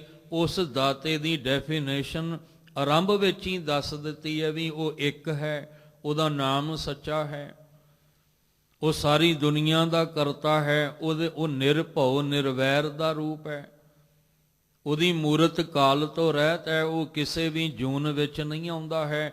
ਪਰ ਉਹਦੀ ਪ੍ਰਾਪਤੀ ਕਿਵੇਂ ਹੈ? ਗੁਰ ਪ੍ਰਸਾਦ, ਗੁਰੂ ਦੀ ਕਿਰਪਾ ਦੇ ਦੁਆਰਾ। ਗੁਰੂ ਅਮਰਦਾਸ ਮਹਾਰਾਜ ਜੀ ਵੀ ਇਹੀ ਗੱਲ ਸਮਝਾ ਰਹੇ ਨੇ ਕਿ ਨਾਨਕ ਦਾਤਾ ਏਕ ਹੈ, ਦੂਜਾ ਔਰ ਨਾ ਕੋਏ। ਇੱਕੋ ਹੀ ਦਾਤਾ ਹੈ ਜਿਹਦੇ ਨਾਮ ਨੂੰ ਤੁਸੀਂ ਸਿਮਰਨਾ ਹੈ। ਗੁਰੂ ਦੇ ਦੁਆਰਾ ਜਿਹਦੇ ਨਾਮ ਦਾ ਅਭਿਆਸ ਕਰਕੇ, ਸ਼ਬਦ ਦਾ ਅਭਿਆਸ ਕਰਕੇ ਤੁਸੀਂ ਆਪਣੇ ਅੰਦਰੋਂ ਬਿਖ ਨੂੰ, ਜ਼ਹਿਰ ਨੂੰ, ਹਉਮੈ ਦੀ ਜ਼ਹਿਰ ਨੂੰ ਖਤਮ ਕਰਨਾ ਹੈ। ਅੰਦਰ ਜਿਹੜੀ ਵਿਕਾਰਾਂ ਦੀ ਜ਼ਹਿਰ ਭਰੀ ਪਈ ਹੈ ਉਹਨੂੰ ਤੁਸੀਂ ਖਤਮ ਕਰਕੇ ਅੰਮ੍ਰਿਤ ਰਸ ਆਪਣੇ ਅੰਦਰ ਭਰਨਾ ਹੈ। ਪਰ ਉਸ ਦਾਤੇ ਦਾ ਨਾਮ ਗੁਰੂ ਦੀ ਕਿਰਪਾ ਨਾਲ ਮਿਲਣਾ ਹੈ। ਗੁਰੂ ਸਾਹਿਬ ਜੀ ਦੇ ਗਿਆਨ ਦੇ ਰਾਹੀਂ ਉਹਦੀ ਪ੍ਰਾਪਤੀ ਹੋਣੀ ਹੈ। ਗੁਰ ਪ੍ਰਸਾਦੀ ਪਾਈਐ ਕਰਮ ਪ੍ਰਾਪਤ ਹੋਏ। ਕਰਮ ਦਾ ਅਰਥ ਹੈ ਬਖਸ਼ਿਸ਼, ਕਿਉਂਕਿ ਕਰਮ ਦੇ ਮਾਂ ਨੂੰ ਸਿਹਾਰੀ ਲੱਗੀ ਹੋਈ ਹੈ। ਇਹਦਾ ਅਰਥ ਹੈ ਬਖਸ਼ਿਸ਼ ਦੁਆਰਾ। ਅੱਗੇ ਵੀ ਜ਼ਿਕਰ ਕੀਤਾ ਸੀ ਕਿ ਸਿਹਾਰੀ ਔਰ ਔਂਕੜ ਤੇ ਜਿਹੜਾ ਅੱਖਰ ਮੁਕਤਾ ਹੋਵੇ ਸਿਹਾਰੀ ਤੇ ਔਂਕੜ ਤੋਂ ਅਰਥ ਬਦਲ ਜਾਣਗੇ। ਜੇ ਕਰਮ ਦਾ ਮਾਂ ਮੁਕਤਾ ਹੋਵੇ ਤੇ ਕਰਮਾਂ ਦੀ ਗੱਲ ਕੀਤੀ ਗਈ ਹੈ ਕਿ ਅਸੀਂ ਕਿਰਤ ਕਰਮ ਕੇ ਵਿਛੜੇ, ਅਸੀਂ ਆਪਣੇ ਕੀਤੇ ਹੋਏ ਕਰਮ ਅਨੁਸਾਰ ਵਿਛੜੇ ਹਾਂ। ਤੇ ਜੇ ਗੱਲ ਮਾਂ ਅੱਖਰ ਨੂੰ ਔਂਕੜ ਲੱਗੀ ਹੋਵੇ ਤੇ ਉਹਦਾ ਅਰਥ ਹੈ ਬਖਸ਼ਿਸ਼, ਕੱਲਾ ਅਰਥ ਬਖਸ਼ਿਸ਼। ਤੇ ਜੇ ਉਹਨੂੰ ਸਿਹਾਰੀ ਲੱਗ ਜਾਏ ਤੇ ਉਹਦਾ ਅਰਥ ਹੈ ਬਖਸ਼ਿਸ਼ ਨਾਲ। ਫਿਰ ਸਿਹਾਰੀ ਦੀ ਆਵਾਜ਼ ਜਿਹੜੀ ਹੈ ਉਹਦਾ ਅਰਥ ਬਣ ਜਾਣਾ ਨਾਲ, ਬਖਸ਼ਿਸ਼ ਨਾਲ, ਬਖਸ਼ਿਸ਼ ਦੁਆਰਾ। ਕਹਿੰਦੇ ਗੁਰੂ ਦੀ ਕਿਰਪਾ ਤੇ ਬਖਸ਼ਿਸ਼ ਦੇ ਦੁਆਰਾ ਕਰਮ ਪ੍ਰਾਪਤ ਹੋਏ। ਪਰਮੇਸ਼ਵਰ ਜਿਹੜਾ ਸਾਰੀ ਦੁਨੀਆ ਦਾ ਦਾਤਾ ਹੈ, ਅਕਾਲ ਪੁਰਖ ਹੈ, ਵਾਹਿਗੁਰੂ ਹੈ। ਜੇ ਤੁਸੀਂ ਪਰਮੇਸ਼ਵਰ ਨੂੰ ਪਾਉਣਾ ਚਾਹੁੰਦੇ ਹੋ, ਜੇ ਆਪਣਾ ਜਨਮ ਸਵਾਰਨਾ ਚਾਹੁੰਦੇ ਹੋ, ਤੇ ਜੇ ਪਰਮੇਸ਼ਵਰ ਦੇ ਨਾਮ ਦੀ ਬਖਸ਼ਿਸ਼ ਲੈ ਕੇ ਆਪਣੇ ਅੰਦਰ ਦੇ ਵਿਕਾਰਾਂ ਦੀ ਜ਼ਹਿਰ ਨੂੰ ਖਤਮ ਕਰਨਾ ਚਾਹੁੰਦੇ ਹੋ, ਤਾਂ ਸਾਹਿਬ ਕਹਿੰਦੇ ਗੁਰ ਪ੍ਰਸਾਦੀ ਪਾਈਐ। ਇਸ ਲਈ ਸ਼ਬਦ ਦੇ ਫਿਰ ਰਹਾਓ ਵਾਲੀ ਪੰਕਤੀ ਕੇਂਦਰੀ ਭਾਵ ਵੱਲ ਆ ਜਾਈਏ। ਸਾਹਿਬ ਨੇ ਕਿਹਾ ਸੀ ਮਨ ਰੇ ਗੁਰਮੁਖ ਨਾਮ ਧਿਆਏ, ਤੇ ਸਮਾਪਤੀ ਕਰਦੇ ਆ ਗੁਰ ਪ੍ਰਸਾਦੀ ਪਾਈਐ ਕਰਮ ਪ੍ਰਾਪਤ ਹੋਏ।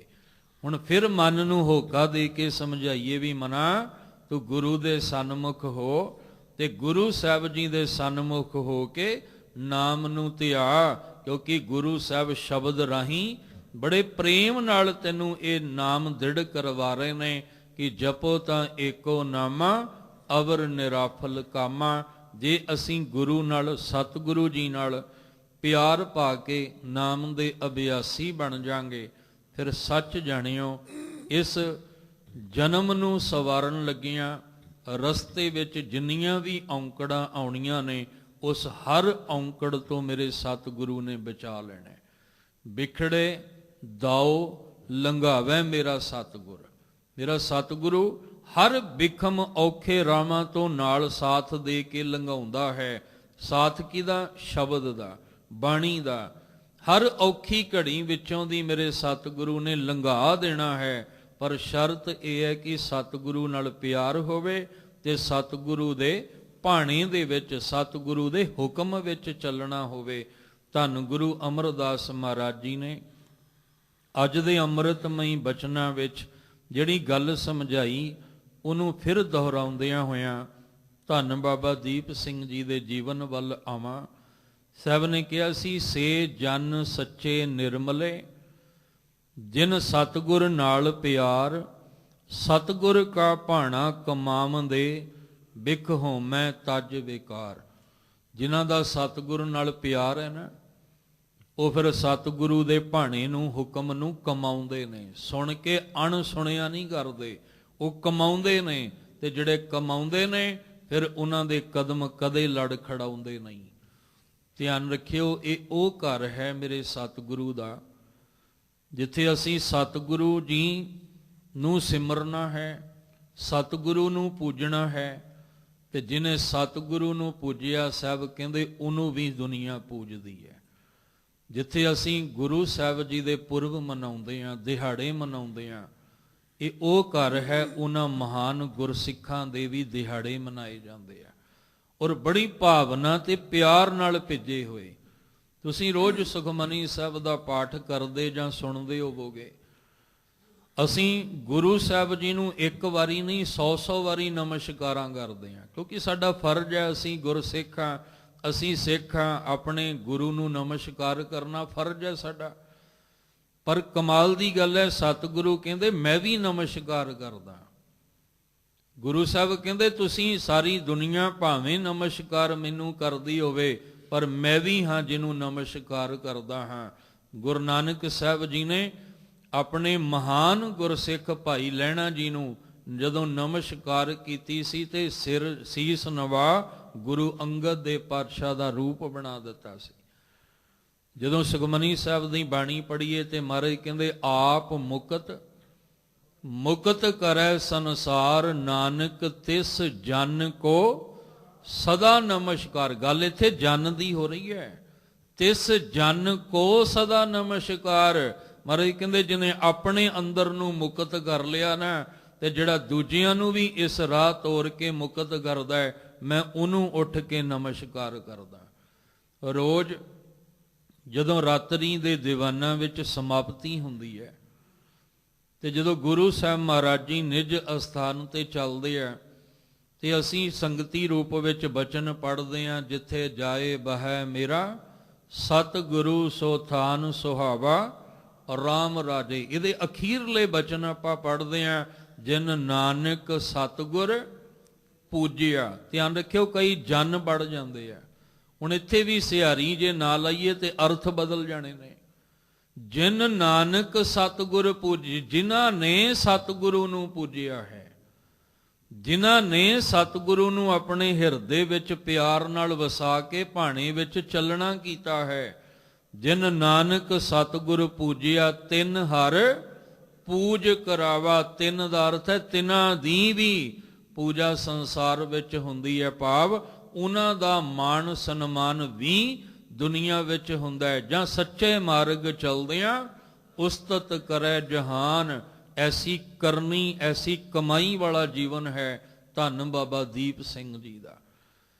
ਔਰ ਸਭ ਤੋਂ ਵੱਡੀ ਅਸੀਸ ਦੇਖੋ, ਸਾਡੇ ਘਰਾਂ ਦੇ ਵਿੱਚ ਜਦੋਂ ਸਾਡੀਆਂ ਭੈਣਾਂ, ਬੜੀ ਵਾਰ ਜ਼ਿਕਰ ਕੀਤਾ ਹੈ ਤੇ ਕਰਦੇ ਰਹਿਣਾ, ਕਿਉਂਕਿ ਡਿਊਟੀ ਮਹਾਰਾਜ ਨੇ ਇਹੋ ਜਿਹੀ ਲਾਈ ਹੈ ਹੋਕਾ ਦੇਣ ਦੀ, ਤੇ ਹੋਕਾ ਦਿੰਦੇ ਰਹਿਣਾ ਕਿ ਜਦੋਂ ਸਾਡੀਆਂ ਭੈਣਾਂ ਦੇ ਕੁੱਖ ਨੂੰ ਭਾਗ ਲੱਗ ਜਾਂਦੇ ਆ ਨਾ, ਜਦੋਂ ਦਾਤਾ ਤਰੁੱਠ ਕੇ ਦਾਤਾਂ ਦਿੰਦਾ ਹੈ, ਤੇ ਉਸ ਵੇਲੇ ਹੀ ਤੁਹਾਡੇ ਅੰਦਰ ਚੱਲਣਾ ਚਾਹੀਦਾ ਹੈ। ਪੂਤਾ ਮਾਤਾ ਕੀ ਅਸੀਸ, ਨਿਮਕ ਨਾ ਵਿਸਰੋ ਤੁਮਕੋ, ਹਰ ਹਰ ਸਦਾ ਭਜੋ ਜਗਦੀਸ਼।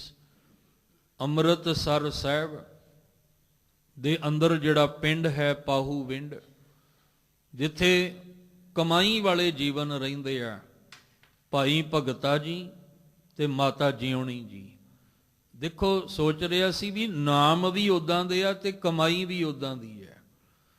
ਭਾਈ ਭਗਤਾ ਵਾਕਈ ਅੰਦਰ ਭਗਤੀ ਹੈ, ਮਾਤਾ ਜਿਉਣੀ ਔਰ ਵਾਕਈ ਜਿਉਣ ਦਾ ਤਰੀਕਾ ਹੈ, ਵਾਕਈ ਸੁਚੱਜਾ ਜੀਵਨ ਹੈ ਅੰਦਰ। ਜਿਸ ਦਿਨ ਦਾਤ ਆਈ ਸੀ ਝੋਲੀ ਵਿੱਚ, ਤੇ ਗੁਰੂ ਰਾਮਦਾਸ ਜੀ ਦੇ ਚਰਨਾਂ 'ਚ ਲਿਆ ਕੇ ਰੱਖ ਦਿੱਤਾ। ਇਹ ਜਿਉਣ ਦਾ ਤਰੀਕਾ ਸੀ ਨਾ, ਜਿਉਣ ਦਾ ਦੀ ਜੁਗਤੀ ਸੀ ਕੋਲ ਵੀ, ਕਿਵੇਂ ਜੀਵਨ ਜਿਉਣਾ ਹੈ। ਤੇ ਗੁਰੂ ਰਾਮਦਾਸ ਜੀ ਦੇ ਚਰਨਾਂ 'ਚ ਲਿਆ ਕੇ ਆਖਿਆ ਸੀ, ਗੁੱਜੀ ਛੰਨੀ ਨਾਹੀ ਬਾਤ, ਗੁਰ ਨਾਨਕ ਤੁਠਾ ਕੀਨੀ ਦਾਤ। ਇਹ ਤੁਸੀਂ ਤੁਰੁੱਠ ਕੇ ਦਾਤ ਦਿੱਤੀ ਹੈ, ਤੇ ਮੈਂ ਚਾਹੁੰਦੀ ਹਾਂ ਵੀ ਗੁਰੂ ਰਾਮਦਾਸ ਪਾਤਸ਼ਾਹ ਜਿਹੜੇ ਪੁੱਤਰ ਦੀ ਦਾਤ ਦੇ ਕੇ ਨਿਵਾਜਿਆ, ਇਹਦਾ ਸੀਸ ਸਦਾ ਤੁਹਾਡੇ ਚਰਨਾਂ ਦੇ ਵਿੱਚ ਹੀ ਝੁਕਿਆ ਰਹਿਣਾ ਚਾਹੀਦਾ ਹੈ। ਇਹਦਾ ਸੀਸ ਸਦਾ ਗੁਰੂ ਰਾਮਦਾਸ ਜੀ ਦੇ ਚਰਨਾਂ 'ਚ ਹੋਵੇ। ਤੇ ਸੱਚ ਜਾਣਿਓ, ਸਦੀਆਂ ਬੀਤ ਗਈਆਂ, ਬੀਤ ਜਾਣਗੀਆਂ। ਬਾਬਾ ਦੀਪ ਸਿੰਘ ਜਦੋਂ ਵੀ ਗੁਰੂ ਰਾਮਦਾਸ ਜੀ ਦੇ ਘਰ ਜਾਓਗੇ, ਤੇ ਤੁਹਾਨੂੰ ਪਰਿਕਰਮਾ ਵਿੱਚ ਬਾਬਾ ਦੀਪ ਸਿੰਘ ਜੀ ਦਾ ਸੀਸ ਨਜ਼ਰ ਆਏਗਾ। ਉਹ ਕੈਸੀ ਅਰਦਾਸ ਸੀ ਮਾਤਾ ਦੀ ਭਾਵਨਾ ਨਾਲ ਕੀਤੀ ਹੋਈ। ਸਮਾਂ ਬੀਤਿਆ, ਗੁਰਮਤ ਦੀਆਂ ਗੁੜਤੀਆਂ ਦਿੱਤੀਆਂ। 1682 ਵਿੱਚ ਜਨਮ ਹੈ। ਗੁੜਤੀਆਂ ਦਿੱਤੀਆਂ, ਐਸੀਆਂ ਗੁੜਤੀਆਂ ਦਿੱਤੀਆਂ ਗੁਰਮਤ ਦੀਆਂ ਕਿ 18 ਸਾਲ ਬੀਤ ਗਏ ਨੇ। 1700 ਸਨ ਜਿਹੜਾ ਉਹ ਆ ਗਿਆ। ਗੁਰੂ ਕਲਗੀਧਰ ਪਾਤਸ਼ਾਹ ਜੀ ਆਨੰਦਪੁਰ ਸਾਹਿਬ ਦੀ ਧਰਤੀ ਤੇ 1699 ਵਿੱਚ ਸਤਿਗੁਰੂ ਜੀ ਨੇ 5 ਪਿਆਰਿਆਂ ਦੀ ਚੋਣ ਕਰਕੇ ਖਾਲਸਾ ਪੰਥ ਜਿਹੜਾ ਉਹ ਸਾਜਿਆ ਹੈ, ਖੰਡੇ ਦੀ ਪੌਲ ਤਿਆਰ ਕਰਕੇ।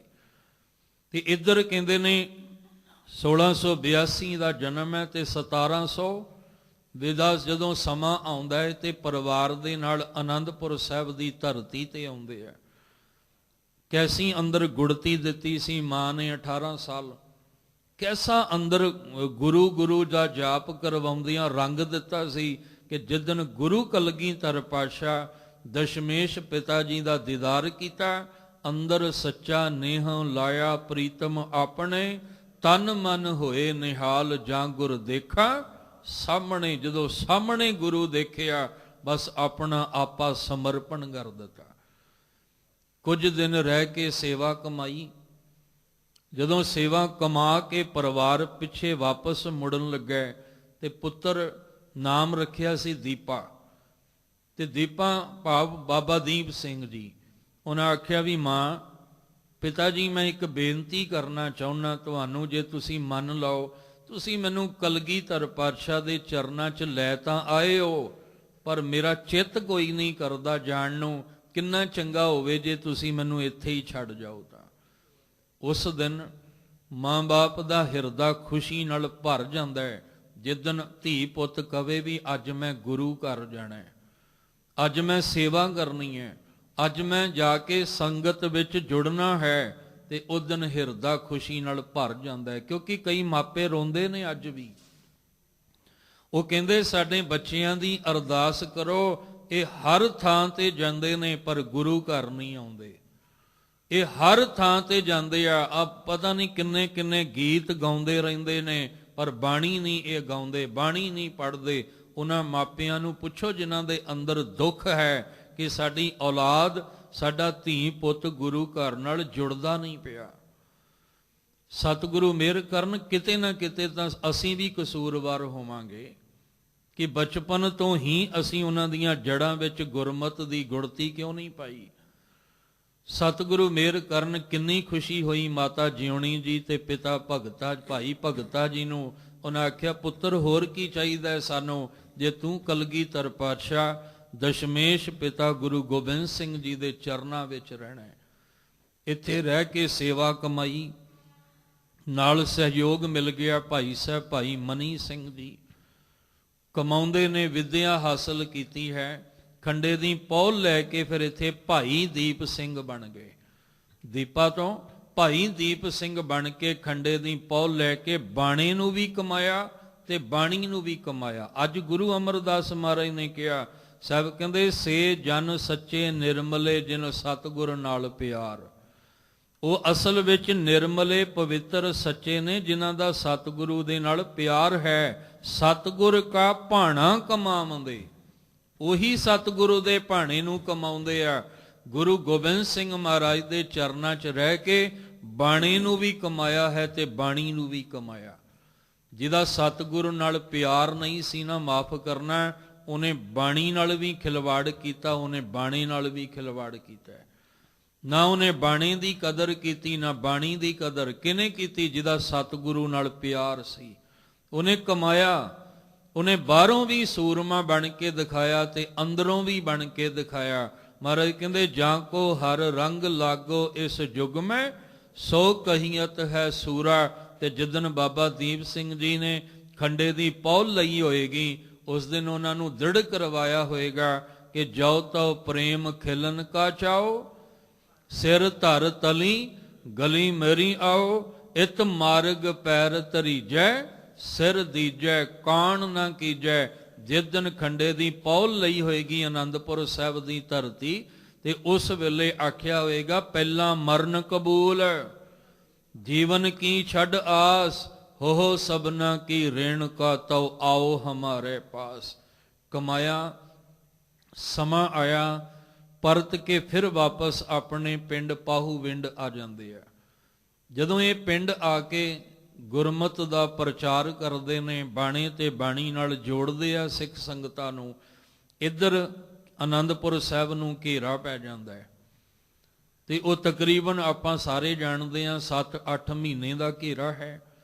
ਉਸ ਦੌਰਾਨ ਬਾਬਾ ਦੀਪ ਸਿੰਘ ਜੀ ਜਿਹੜੇ ਆ ਆਪਣੇ ਪਿੰਡ ਦੇ ਵਿੱਚ ਹੀ ਵਿਚਰਦੇ ਨੇ।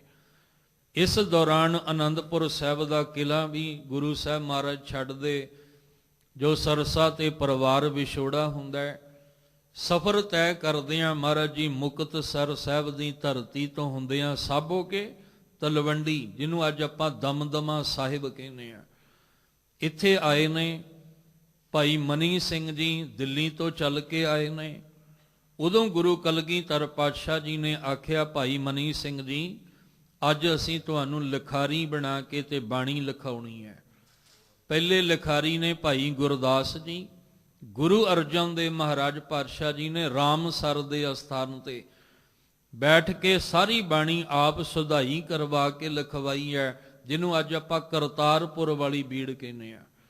ਜਿਹੜਾ ਅੱਜ ਪ੍ਰਕਾਸ਼ ਹੈ ਗੁਰੂ ਗ੍ਰੰਥ ਸਾਹਿਬ ਦੇ ਰੂਪ ਵਿੱਚ, ਇਹਨੂੰ ਦਮਦਮੀ ਬੀੜ ਕਹਿੰਦੇ ਆ ਆਪਾਂ। ਇੱਥੇ ਭਾਈ ਮਨੀ ਸਿੰਘ ਜੀ ਨੂੰ ਜਦੋਂ ਲਿਖਾਰੀ ਬਣਾ ਕੇ ਬਾਣੀ ਦੀ ਇਹ ਸੇਵਾ ਨੂੰ ਨਿਭਾਉਣਾ ਸੀ, ਤੇ ਕਈਆਂ ਦਾ ਜ਼ਿਕਰ ਹੈ ਕਿ ਉਸ ਵੇਲੇ ਧੀਰ ਮਲ ਨਹੀਂ, ਧੀਰ ਮਲੀਏ, ਜਿਹੜੇ ਅੱਗੇ ਧੀਰ ਮਲ ਦੇ ਰਾਹ ਤੇ ਤੁਰਨ ਵਾਲੇ ਨੇ, ਉਹਨਾਂ ਨੇ ਕਰਤਾਰਪੁਰ ਵਾਲੀ ਉਸ ਬੀੜ ਨੂੰ ਦੇਣ ਤੋਂ ਇਨਕਾਰ ਵੀ ਕੀਤਾ ਹੈ। ਕਹਿੰਦੇ ਸਤਿਗੁਰੂ ਮਹਾਰਾਜ ਆਪ ਚੌਂਕੜਾ ਮਾਰ ਕੇ ਬੈਠੇ ਆ। ਪੂਰੇ ਗੁਰੂ ਤੇ ਸ਼ੰਕਾ ਨਹੀਂ ਹੋਣੀ ਚਾਹੀਦੀ। ਅਧੂਰੇ ਤੇ ਬਥੇਰੀਆਂ ਸ਼ੰਕਾਵਾਂ ਬਣਦੀਆਂ ਨੇ, ਪਰ ਪੂਰੇ ਤੇ ਸ਼ਰਧਾ ਬਣਦੀ ਹੈ, ਸ਼ੰਕਾ ਨਹੀਂ ਬਣਦੀ। ਸਤਿਗੁਰੂ ਪਾਤਸ਼ਾਹ ਜੀ ਨੂੰ ਆਖਿਆ ਵੀ ਕਿਉਂ ਨਾ ਬਾਬਾ ਦੀਪ ਸਿੰਘ ਜੀ ਦਾ ਸਹਿਯੋਗ। ਆਪਾਂ ਬਾਬਾ ਸ਼ਬਦ ਵਰਤਦੇ ਹਾਂ, ਪਰ ਉਹ ਕਹਿੰਦੇ ਸੀ ਭਾਈ ਦੀਪ ਸਿੰਘ। ਬਾਬਾ ਬੁੱਢਾ ਜੀ ਲਈ ਅਸੀਂ ਬਾਬਾ ਸ਼ਬਦ ਵਰਤਦੇ ਹਾਂ ਸਤਿਕਾਰ ਲਈ, ਪਰ ਗੁਰੂ ਸਾਹਿਬ ਜੀ ਭਾਈ ਬੁੱਢਾ ਕਹਿ ਕੇ ਬੁਲਾਉਂਦੇ ਰਹੇ ਆ। ਇਸ ਲਈ ਬਾਬਾ ਦੀਪ ਸਿੰਘ ਜੀ ਦਾ ਚੱਲ ਕੇ ਆਉਣਾ। ਇੱਥੇ ਫਿਰ ਇਹ ਬਾਬਾ ਦੀਪ ਸਿੰਘ ਜੀ ਕਲਮਾਂ ਘੜ ਕੇ ਸ਼ਾਹੀ ਤਿਆਰ ਕਰਕੇ ਦਿੰਦੇ ਰਹੇ। ਭਾਈ ਮਨੀ ਸਿੰਘ ਜੀ ਲਿਖਾਰੀ ਬਣੇ ਆ। ਗੁਰੂ ਤੇਗ ਬਹਾਦਰ ਸਾਹਿਬ ਜੀ ਦੀ ਬਾਣੀ ਨੂੰ ਸੁਭਾਏਮਾਨ ਕੀਤਾ ਗਿਆ। ਗੁਰੂ ਗ੍ਰੰਥ ਸਾਹਿਬ ਵਿੱਚ ਇੱਕ ਮੋਹਰ ਹੈ ਮੁੰਦਾਵਣੀ। ਉਹ ਮੁੰਦਾਵਣੀ ਦੀ ਮੋਹਰ ਗੁਰੂ ਸਾਹਿਬ ਹੀ ਹਟਾ ਸਕਦੇ ਆ ਤੇ ਗੁਰੂ ਸਾਹਿਬ ਹੀ ਲਾ ਸਕਦੇ ਆ, ਕਿਉਂਕਿ ਸਰਕਾਰੀ ਮੋਹਰ ਹੈ ਨਾ। ਤੇ ਉਹ ਗੁਰੂ ਨਾਨਕ ਦੇ ਘਰ ਦੀ ਮੋਹਰ ਹੈ, ਤੇ ਗੁਰੂ ਨਾਨਕ ਸਾਹਿਬ ਤੋਂ ਬਿਨਾ ਉਹ ਮੋਹਰ ਕੋਈ ਨਹੀਂ ਹਟਾ ਸਕਦਾ। ਮੁੰਦਾਵਣੀ ਦੀ ਮੋਹਰ ਹਟਾ ਕੇ ਗੁਰੂ ਤੇਗ ਬਹਾਦਰ ਸਾਹਿਬ ਜੀ ਦੀ ਬਾਣੀ ਵਿੱਚ ਸੁਭਾਏਮਾਨ ਕਰਕੇ, ਸ਼ਲੋਕ ਵਿੱਚ ਸੁਭਾਏਮਾਨ ਕਰਵਾ ਕੇ ਫਿਰ ਮੋਹਰ ਲਾ ਦਿੱਤੀ ਮੁੰਦਾਵਣੀ ਦੀ, ਤਾਂ ਕਿ ਇਹਦੇ ਵਿੱਚ ਕੋਈ ਐਰਾ ਗੈਰਾ ਆ ਕੇ ਬਾਣੀ ਵਿੱਚ ਵਾਧਾ ਨਾ ਕਰ ਸਕੇ, ਇਹਦੇ ਵਿੱਚ ਰਲਾ ਨਾ ਕਰ ਸਕੇ, ਕਿ ਐਸੀ ਬਣਤਰ ਹੈ ਗੁਰੂ ਗ੍ਰੰਥ ਸਾਹਿਬ ਦੀ। ਖੈਰ, ਇੱਥੇ ਗੁਰੂ ਸਾਹਿਬ ਮਹਾਰਾਜ ਜੀ ਕੁਝ ਸਮਾਂ ਰਹੇ, ਬਾਣੀ ਤੇ ਬਾਣੀ ਨੂੰ ਕਮਾਇਆ। ਅੰਦਰੋਂ ਤੇ ਬਾਹਰੋਂ ਸੂਰਮੇ ਬਣ ਕੇ ਉਹ ਗੁਣ ਅੰਦਰ ਭਰ ਲਏ ਨੇ। ਸੂਰਾ ਸੋ ਪਹਿਚਾਨੀਐ ਜੋ ਲਰੈ ਦੀਨ ਕੇ ਹੇਤ, ਪੁਰਜਾ ਪੁਰਜਾ ਕੱਟ ਮਰੈ ਕਬਹੂ ਨਾ ਛਾੜੈ ਖੇਤ। ਜਦੋਂ ਕਲਗੀਧਰ ਪਾਤਸ਼ਾਹ ਮਹਾਰਾਜ ਜੀ ਨੰਦੇੜ ਦੀ ਧਰਤੀ ਨੂੰ ਚਾਲੇ ਪਾਉਣ ਲੱਗੇ, ਤੇ ਭਾਈ ਮਨੀ ਸਿੰਘ ਜੀ ਦਿੱਲੀ ਵੱਲ ਆ ਜਾਂਦੇ ਨੇ। ਬਾਬਾ ਦੀਪ ਸਿੰਘ ਜੀ ਨੇ ਬੇਨਤੀ ਕੀਤੀ, ਮਹਾਰਾਜ ਜੀ ਕੀ ਹੁਕਮ ਹੈ?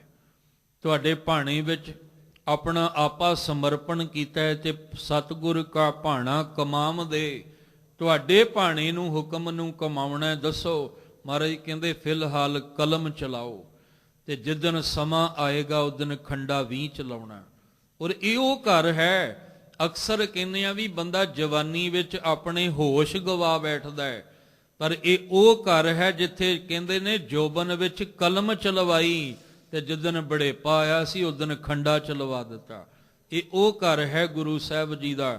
ਕਹਿੰਦੇ ਨੇ ਕਲਮ ਇੰਨੀ ਕੁ ਚੱਲੀ, ਇੰਨੀ ਕੁ ਅੰਦਰ ਕਮਾਈ ਸੀ ਬਾਣੀ ਦੀ, ਸ਼ਬਦ ਨਾਲ ਇੰਨਾ ਕੁ ਪਿਆਰ ਸੀ ਕਿ 4 ਸਰੂਪ ਗੁਰੂ ਗ੍ਰੰਥ ਸਾਹਿਬ ਦੇ, ਸੰਪੂਰਨ ਬਾਣੀ ਦੇ 4 ਸਰੂਪ 4 ਤਖਤਾਂ ਤੇ ਤਿਆਰ ਕਰਕੇ, ਸੰਪੂਰਨ ਕਰਕੇ ਸੇਵਾ ਨਿਭਾ ਕੇ ਭੇਜੇ। ਉਹ ਦੁਖਾਂਤ ਹੈ ਕਿ ਸਾਨੂੰ ਉਹਨਾਂ 4 ਸਰੂਪਾਂ ਵਿੱਚੋਂ ਦੀਦਾਰ ਨਹੀਂ ਹੁੰਦੇ, ਕਿਉਂਕਿ ਸਾਕੇ ਇੰਨੇ ਵਰਤੇ, ਘੱਲੂ ਘਾਰੇ ਇੰਨੇ ਹੋਏ, ਹਰ ਇੱਕ ਨੂੰ ਜੰਗਲ ਵਿੱਚ ਜਾ ਕੇ ਰਹਿਣਾ ਪਿਆ, ਸਿਰਾਂ ਦੇ ਮੁੱਲ ਪੈਣ ਲੱਗ ਪਏ, ਚਰਖੜੀਆਂ ਤੇ ਚੜਨ ਲੱਗ ਪਏ। ਉਹ ਫਿਰ ਪਤਾ ਹੀ ਨਹੀਂ ਉਹ ਸਰੂਪ ਦੇ ਕਿਵੇਂ ਦੀਦਾਰ ਹੋਣਗੇ, ਪਤਾ ਨਹੀਂ। ਵਾਹਿਗੁਰੂ ਮਿਹਰ ਕਰਨ। ਪਰ 4 ਸਰੂਪ ਤਿਆਰ ਕਰਕੇ ਬਾਬਾ ਦੀਪ ਸਿੰਘ 4 ਤਖਤਾਂ ਤੇ ਭੇਜਦੇ ਆ। ਇੰਨੀ ਕੁ ਕਮਾਈ ਕੀਤੀ, ਸਮਾਂ ਆਪਣੀ ਚਾਲੇ ਚੱਲਦਾ ਗਿਆ। ਅਬਦਾਲੀ ਆਉਂਦਾ ਹੈ। ਅਬਦਾਲੀਆਂ ਦਾ ਤੇ ਗੁਰੂ ਕੇ ਸਿੰਘਾਂ ਦਾ ਆਪਸ ਵਿੱਚ ਝੜਪ, ਕਿਉਂਕਿ ਇਹ ਹਿੰਦੁਸਤਾਨ, ਇਹ ਭਾਰਤ ਦੀ ਧਰਤੀ ਤੋਂ ਜਿੱਥੇ ਖਜ਼ਾਨਾ ਲੈ ਜਾਂਦਾ ਉੱਥੇ ਧੀਆਂ ਤੇ ਭੈਣਾਂ ਨੂੰ ਵੀ ਬੰਦੀ ਬਣਾਉਂਦਾ ਹੈ।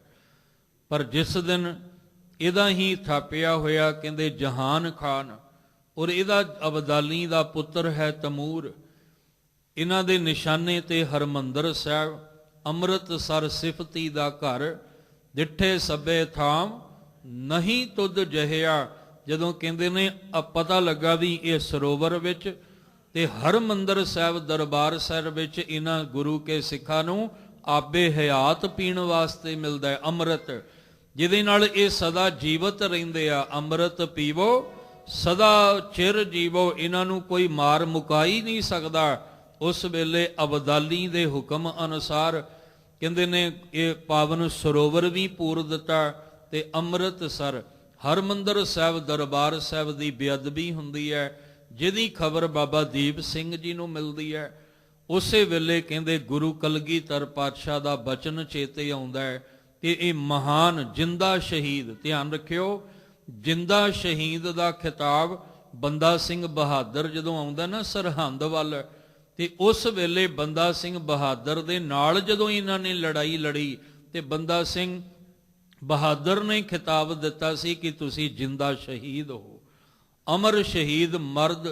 ਐਸੇ ਕਹਿੰਦੇ ਨੇ ਬਹਾਦਰ ਸੂਰਮੇ ਬਾਬਾ ਦੀਪ ਸਿੰਘ ਜੀ ਖੰਡਾ ਚੁੱਕਦੇ ਆ, ਅਰਦਾਸ ਕਰਦੇ ਨੇ ਧੰਨ ਗੁਰੂ ਰਾਮਦਾਸ ਪਾਤਸ਼ਾਹ ਜੀ, ਹੁਣ ਇਹ ਸੀਸ ਆ ਕੇ ਝੁਕੇਗਾ ਤੇ ਤੁਹਾਡੇ ਚਰਨਾਂ 'ਚ ਆ ਕੇ ਝੁਕੇਗਾ। ਉਹ ਕੈਸੀ ਅਰਦਾਸ ਸੀ ਕਮਾਈ ਵਾਲੇ ਦੀ। ਤੁਰੇ ਆ 5 ਸਿੰਘ, ਕਿਸੇ ਨੇ 8 ਦਾ ਵੀ ਜ਼ਿਕਰ ਕੀਤਾ ਹੈ, ਤੁਰੇ ਨੇ। ਤਰਨ ਤਾਰਨ ਸਾਹਿਬ ਦੇ ਇਲਾਕੇ ਵਿੱਚ ਆਉਂਦਿਆਂ 5000 ਜਥਾ ਬਣ ਗਿਆ। ਲਕੀਰ ਸਾਹਿਬ ਅਸਥਾਨ ਬਣਿਆ, ਗੁਰਦੁਆਰਾ ਲਕੀਰ ਸਾਹਿਬ। ਉੱਥੇ ਫਿਰ ਲਕੀਰ ਖਿੱਚ ਕੇ ਕਹਿੰਦੇ ਆ ਕਿ ਜਿੱਦਣ ਮੈਂ ਗੁਰੂ ਸਾਹਿਬ ਨੂੰ ਸਮਰਪਣ ਹੋਇਆ ਸਾਂ, ਮੈਨੂੰ 2 ਬਚਨ ਉੱਥੇ ਮਿਲੇ ਸੀ, ਉਹ ਅੱਜ ਮੈਂ ਤੁਹਾਡੇ ਸਾਹਮਣੇ ਰੱਖਦਾ। ਪਹਿਲਾ ਮਰਨ ਕਬੂਲ, ਜੀਵਨ ਕੀ ਛੱਡ ਆਸ, ਹੋ ਸਭਨਾ ਕੀ ਰੇਣੁਕਾ, ਤਉ ਆਓ ਹਮਾਰੇ ਪਾਸ। ਦੂਜਾ ਬਚਨ, ਜਾਓ ਤਉ ਪ੍ਰੇਮ ਖਿਲਨ ਕਾ ਚਾਓ, ਸਿਰ ਧਰ ਤਲੀ ਗਲੀ ਮੇਰੀ ਆਓ, ਇਤ ਮਾਰਗ ਪੈਰ ਧਰੀਜੈ, ਸਿਰ ਦੀਜੈ ਕਾਣ ਨਾ ਕੀਜੈ। ਤੇ ਲਕੀਰ ਖਿੱਚ ਕੇ ਕਹਿੰਦੇ ਸੀ ਆਓ, ਜਿਨ੍ਹਾਂ ਨੇ 2 ਬਚਨਾਂ ਨੂੰ ਕਮਾਇਆ ਹੁਣ ਉਹ ਲਕੀਰ ਟੱਪ ਕੇ ਆਇਓ। ਤੇ 5 ਦਾ 5000 ਦਾ ਜਥਾ ਕਹਿੰਦੇ ਨੇ ਲਕੀਰ ਟੱਪ ਕੇ ਕਹਿੰਦਾ ਸੀ ਭਾਈ ਦੀਪ ਸਿੰਘ, ਬਾਬਾ ਦੀਪ ਸਿੰਘ ਜੀ, ਅਸੀਂ ਤੁਹਾਡੇ ਨਾਲ ਜੂਝਣ ਵਾਸਤੇ ਆਏ ਆ। ਅੱਗੇ ਚੱਲਦੇ ਆ, ਫਿਰ ਜਹਾਨ ਖਾਨ ਜਿਹੜਾ 10000 ਦੀ ਫੌਜ ਲੈ ਕੇ ਆਉਂਦਾ ਹੈ। ਇੱਥੇ ਝੜਪ ਹੁੰਦੀ ਹੈ। ਇੱਥੇ ਫਿਰ ਭਾਈ ਦਇਆਲ ਸਿੰਘ ਵਰਗੇ ਇਸ ਜਹਾਨ ਖਾਨ ਦਾ ਸਿਰ ਲਾ ਕੇ ਉਸ ਵੇਲੇ ਕਹਿੰਦੇ ਨੇ ਇਹਦਾ ਸੌਦਾ ਫੇਰਦੇ ਆ। ਬਾਬਾ ਦੀਪ ਸਿੰਘ ਜੀ ਉਸ ਵੇਲੇ ਕਹਿੰਦੇ ਨੇ ਜਿਹੜਾ ਇਹ ਜਮਾਨ ਖਾਨ ਹੈ, ਅਮਾਨ ਖਾਨ ਵੀ ਇਹਨੂੰ ਕਿਹਾ ਗਿਆ, ਇਹਦੇ ਨਾਲ ਝੜਪ ਹੁੰਦੀ ਹੈ। ਦੋਵੇਂ ਆਪਣੇ ਆਪ ਦੇ ਵਿੱਚ ਸੂਰਮੇ ਨੇ। ਇੱਕ ਸੂਰਮਾ ਕੇਵਲ ਤਨ ਦਾ ਹੈ, ਇੱਕ ਭਗਤੀ ਦੇ ਰੰਗ ਵਿੱਚ ਰੰਗਿਆ ਹੋਇਆ। ਜਾਂ ਕੋ ਹਰ ਰੰਗ ਲਾਗੋ ਇਸ ਯੁੱਗ ਮੈਂ ਸੋ ਕਹੀਅਤ ਹੈ, ਸੂਰਾ ਉਹ ਸੂਰਮਾ ਜੂਝਦਾ ਹੈ ਤੇ ਦੋਵਾਂ ਦੀ ਗਰਦਨ ਤੇ ਇੱਕੋ ਵਾਰੀ ਵਾਰ ਹੁੰਦੇ ਆ। ਉਸ ਵੇਲੇ ਆਵਾਜ਼ ਆਉਂਦੀ ਹੈ, ਬਾਬਾ ਦੀਪ ਸਿੰਘ ਜੀ, ਤੁਹਾਡੀ ਅਰਦਾਸ ਸੀ ਕਿ ਗੁਰੂ ਰਾਮਦਾਸ ਜੀ ਦੇ ਚਰਨਾਂ ਵਿੱਚ ਜਾ ਕੇ ਸੀਸ ਝੁਕੇਗਾ ਤੇ ਉਹ ਮਰਦ, ਉਹ ਬਹਾਦਰ ਯੋਧਾ, ਉਹ ਜਿੰਦਾ ਸ਼ਹੀਦ, ਅਮਰ ਸ਼ਹੀਦ ਧੰਨ ਬਾਬਾ ਦੀਪ ਸਿੰਘ, ਕਹਿੰਦੇ ਨੇ ਸੀਸ ਤਲੀ ਤੇ ਰੱਖ ਕੇ ਉਸ ਵੇਲੇ ਗੁਰੂ ਰਾਮਦਾਸ ਜੀ ਦੇ ਚਰਨਾਂ 'ਚ ਆ ਕੇ ਸੀਸ ਝੁਕਾਉਂਦੇ ਆ। ਇਹ ਅਰਦਾਸ ਕਿਹਦੀ ਸੀ? ਇਹ ਮਾਤਾ ਜਿਉਣੀ ਜੀ ਦੀ ਅਰਦਾਸ ਸੀ। ਜਿੱਦਣ ਪੁੱਤਰ ਦੀ ਦਾਤ ਮਿਲੀ ਤੇ ਗੁਰੂ ਰਾਮਦਾਸ ਜੀ ਦੇ ਚਰਨਾਂ 'ਚ ਆ ਕੇ ਆਖਿਆ ਸੀ, ਪੂਤਾ ਮਾਤਾ ਕੀ ਅਸੀਸ ਨਿਮਖ ਨਾ ਬਿਸਰੋ ਤੁਮ ਕੋ ਹਰ ਹਰ ਸਦਾ ਭਜੋ ਜਗਦੀਸ਼। ਗੁਰੂ ਰਾਮਦਾਸ ਜੇ ਪੁੱਤਰ ਦੀ ਦਾਤ ਦਿੱਤੀ ਹੈ ਤੇ ਇਹਨੂੰ ਸਦਾ ਚਰਨਾਂ ਵਿੱਚ ਲਾ ਕੇ ਰੱਖਣਾ। ਤੇ ਸਦੀਆਂ ਬੀਤ ਗਈਆਂ ਤੇ ਬੀਤ ਜਾਣੀਆਂ। ਜਦੋਂ ਵੀ ਗੁਰੂ ਰਾਮਦਾਸ ਜੀ ਦੇ ਘਰ ਜਾਓਗੇ ਤੇ ਪਰਿਕਰਮਾ ਵਿੱਚ ਬਾਬਾ ਦੀਪ ਸਿੰਘ ਜੀ ਬੈਠੇ ਨਜ਼ਰ ਆਉਣਗੇ। ਉਹ ਕੈਸੀ ਭਗਤੀ ਦੀ ਮੂਰਤ, ਗੁਰੂ ਦੇ ਭਾਣੇ ਵਿੱਚ ਚੱਲਣ ਵਾਲੀ ਮੂਰਤ ਹੈ, ਜਿਨ੍ਹਾਂ ਨੇ ਬਾਣੇ ਤੇ ਬਾਣੀ ਨੂੰ ਕਮਾ ਕੇ ਵਿਖਾਇਆ ਹੈ। ਅਸੀਂ ਵੀ ਗੁਰੂ ਦੇ ਭਾਣੇ ਵਿੱਚ ਚੱਲ ਕੇ ਸਤਿਗੁਰੂ ਦੇ ਚਰਨਾਂ ਨਾਲ ਪਿਆਰ ਪਾ ਕੇ ਕਮਾ ਕੇ ਆਪਣਾ ਜਨਮ ਲੇਖੇ ਲਾਉਣਾ ਹੈ। ਅਰਦਾਸ ਕਰੋ ਕਿ ਗੁਰੂ ਸਾਹਿਬ ਤੁਹਾਡੇ ਦਰ ਤੇ ਆਉਂਦਿਆਂ ਆਉਂਦਿਆਂ ਕਿਤੇ ਭਗਤੀ ਦਾ ਜਾਗ ਸਾਡੇ ਅੰਦਰ ਵੀ ਲੱਗ ਜਾਏ, ਅਸੀਂ ਵੀ ਅੰਦਰੋਂ ਇਹਨਾਂ ਵਿਕਾਰਾਂ ਨੂੰ ਮਾਰ ਕੇ ਆਪਣਾ ਜਨਮ ਸਵਾਰ ਸਕੀਏ। ਆਪਣੀ ਭਗਤੀ ਲਾਏ, ਆਪਣੀ ਭਗਤੀ ਲਾਏ, ਆਪਣੀ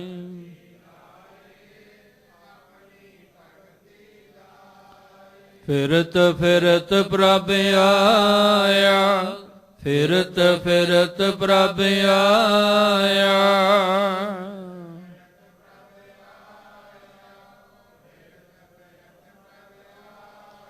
ਪਰਿਆ ਤਉ ਸ਼ਰਨਾਏ, ਪਰਿਆ ਤਉ ਸ਼ਰਨਾਏ।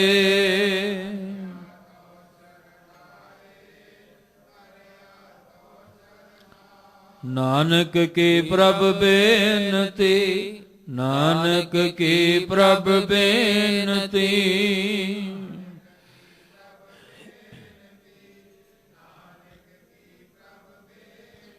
ਆਪਣੀ ਭਗਤੀ ਲਾਏ, ਆਪਣੀ ਭਗਤੀ ਲਾਏ, ਆਪਣੀ।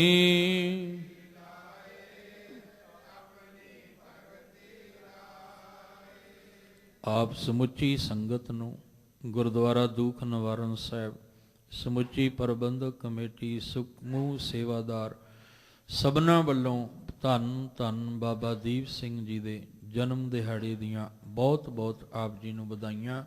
ਬਾਣੀ ਤੇ ਬਾਣੀ ਦੇ ਵਿੱਚ ਰੰਗ ਕੇ ਅਸੀਂ ਵੀ ਲੋਕ ਸੁਖੀਏ, ਪਰਲੋਕ ਸੁਹੇਲੇ ਨਾਨਕ ਹਰਿ ਪ੍ਰਭ ਆਪੇ ਮੇਲੇ ਵਾਲਾ ਜੀਵਨ ਬਣਾ ਸਕੀਏ। ਅੱਜ ਦੀ ਵਿਚਾਰ ਕਰਦਿਆਂ ਬੇਅੰਤ ਭੁੱਲਾਂ ਹੋਈਆਂ ਸਤਿਗੁਰੂ ਬਖਸ਼ ਦੇਣ, ਸਭਨਾਂ ਨੂੰ ਚੜ੍ਹਦੀ ਕਲਾ ਤੇ ਖੁਸ਼ੀਆਂ ਦੀਆਂ ਦਾਤਾਂ ਬਖਸ਼ਣ। ਪਾਵਨ ਬਚਨ ਆਪਣੇ ਹਿਰਦੇ ਅੰਦਰ ਵਸਾ ਲਈਏ ਜੀ। ਨਾਨਕ ਦਾਤਾ ਏਕ ਹੈ, ਦੂਜਾ ਔਰ ਨਾ ਕੋਏ। ਗੁਰ ਪ੍ਰਸਾਦੀ ਪਾਈਐ, ਕਰਮ ਪ੍ਰਾਪਤ ਹੋਏ। ਵਾਹਿਗੁਰੂ ਜੀ ਕਾ ਖਾਲਸਾ, ਵਾਹਿਗੁਰੂ ਜੀ ਕੀ ਫਤਿਹ।